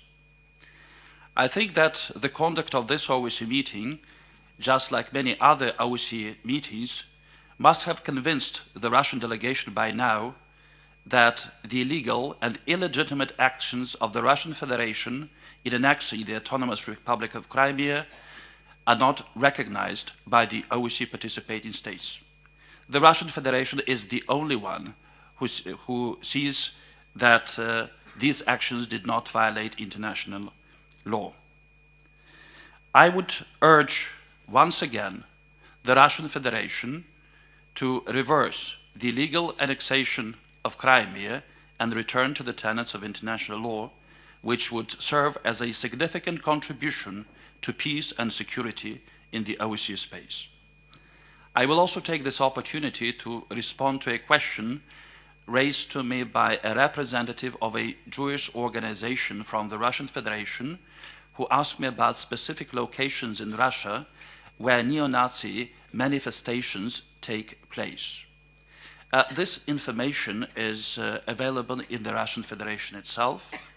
I would simply refer him to the latest Russian march that took place in one district of Moscow, Shchukino, but in general, the Russian Sava Information and Research Center contains solid information and update on neo-Nazi crimes and vandalism that take place throughout all regions of Russia.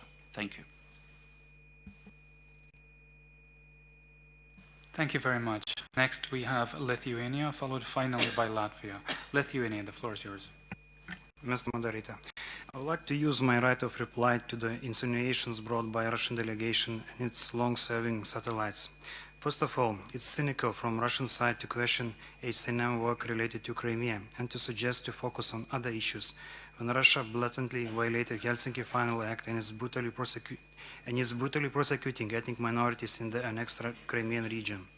I would like also to echo previous statements of other delegations and civil society representatives, including from Russia, on the self-imposed role of Russia in globally fighting radicalism, neo-Nazism, extremism, and nationalism. We share the concern of others that these important issues are manipulated and misused by the Russian Federation, especially in the context of the ongoing Russian aggression against Ukraine. Time after time, when the Russian Federation enters in different international fora in rhetorical deliberations on the issue of aggressive nationalism, we are getting the feeling that this sort of diplomacy is nothing less than desperate attempt to mask, also with the help of state-controlled media, blooming manifestations of a very large-scale far-right extremism and aggressive nationalism in Russia itself, where aggressive slogans were converted into violent actions. However, this state policy of aggressive nationalism and separatism is not limited within Russian territory, but is actively spreading through Russian borders and affecting as well neighboring countries, and was used by Russia for justification of the annexation of a part of a sovereign state in clear violation of international law and the fundamental principles of the OSCE and the UN. In this context, it's very surprising when Russia is stamping anti-fascist movements in the neighboring countries and at the same time organizes at home high-level meetings of far-right and extreme radical parties from the entire OSCE region. Therefore, the OSCE community must learn from the very recent dire lessons that Russia's aggressive rhetoric is always followed by aggressive actions, and it has no borders. I thank you. Thank you for your timing. Finally, we have the delegation of Latvia. Thank you, Mr. Moderator. Giving the floor in order to exercise the right of reply to the statement made by Russian delegation. Currently, today it's repeating second time, 176 stateless persons residing in Latvia. I would like to emphasize that even though Latvia is no successor state of the USSR, it has guaranteed a privileged status and preferential access to the citizenship to former Soviet citizens moved to Latvia by the Soviet regime. Apparently, this is a group of people referred to by the Russian delegation. I would like to take this opportunity to assure you that Latvia has on several occasions eased the naturalization legislations. Current framework gives every opportunity for non-citizens to acquire citizenship. Whatever to use this opportunity is an act of individual will. No one can be forced into citizenship. Mr. Moderator, at the time when the international community is greatly concerned about the serious violation of human rights of Tatars and Ukrainians in illegally occupied Crimea, the allegation by the representatives of the Russian Federation against Latvia are just another attempt to distract attention from the sad human rights situation in the Russian Federation itself. In 2014, at least 27 people was killed as a result of racist and neo-Nazist violence in Russia. Let me conclude by saying that we would very much appreciate to see the national minority situation in Russia. I would like to remind that last time High Commissioner of National Minorities visited Russia was already 6 years ago in 2009. Thank you. Thank you very much. Before I formally close the proceedings, I've been requested the chair from the chairman in office.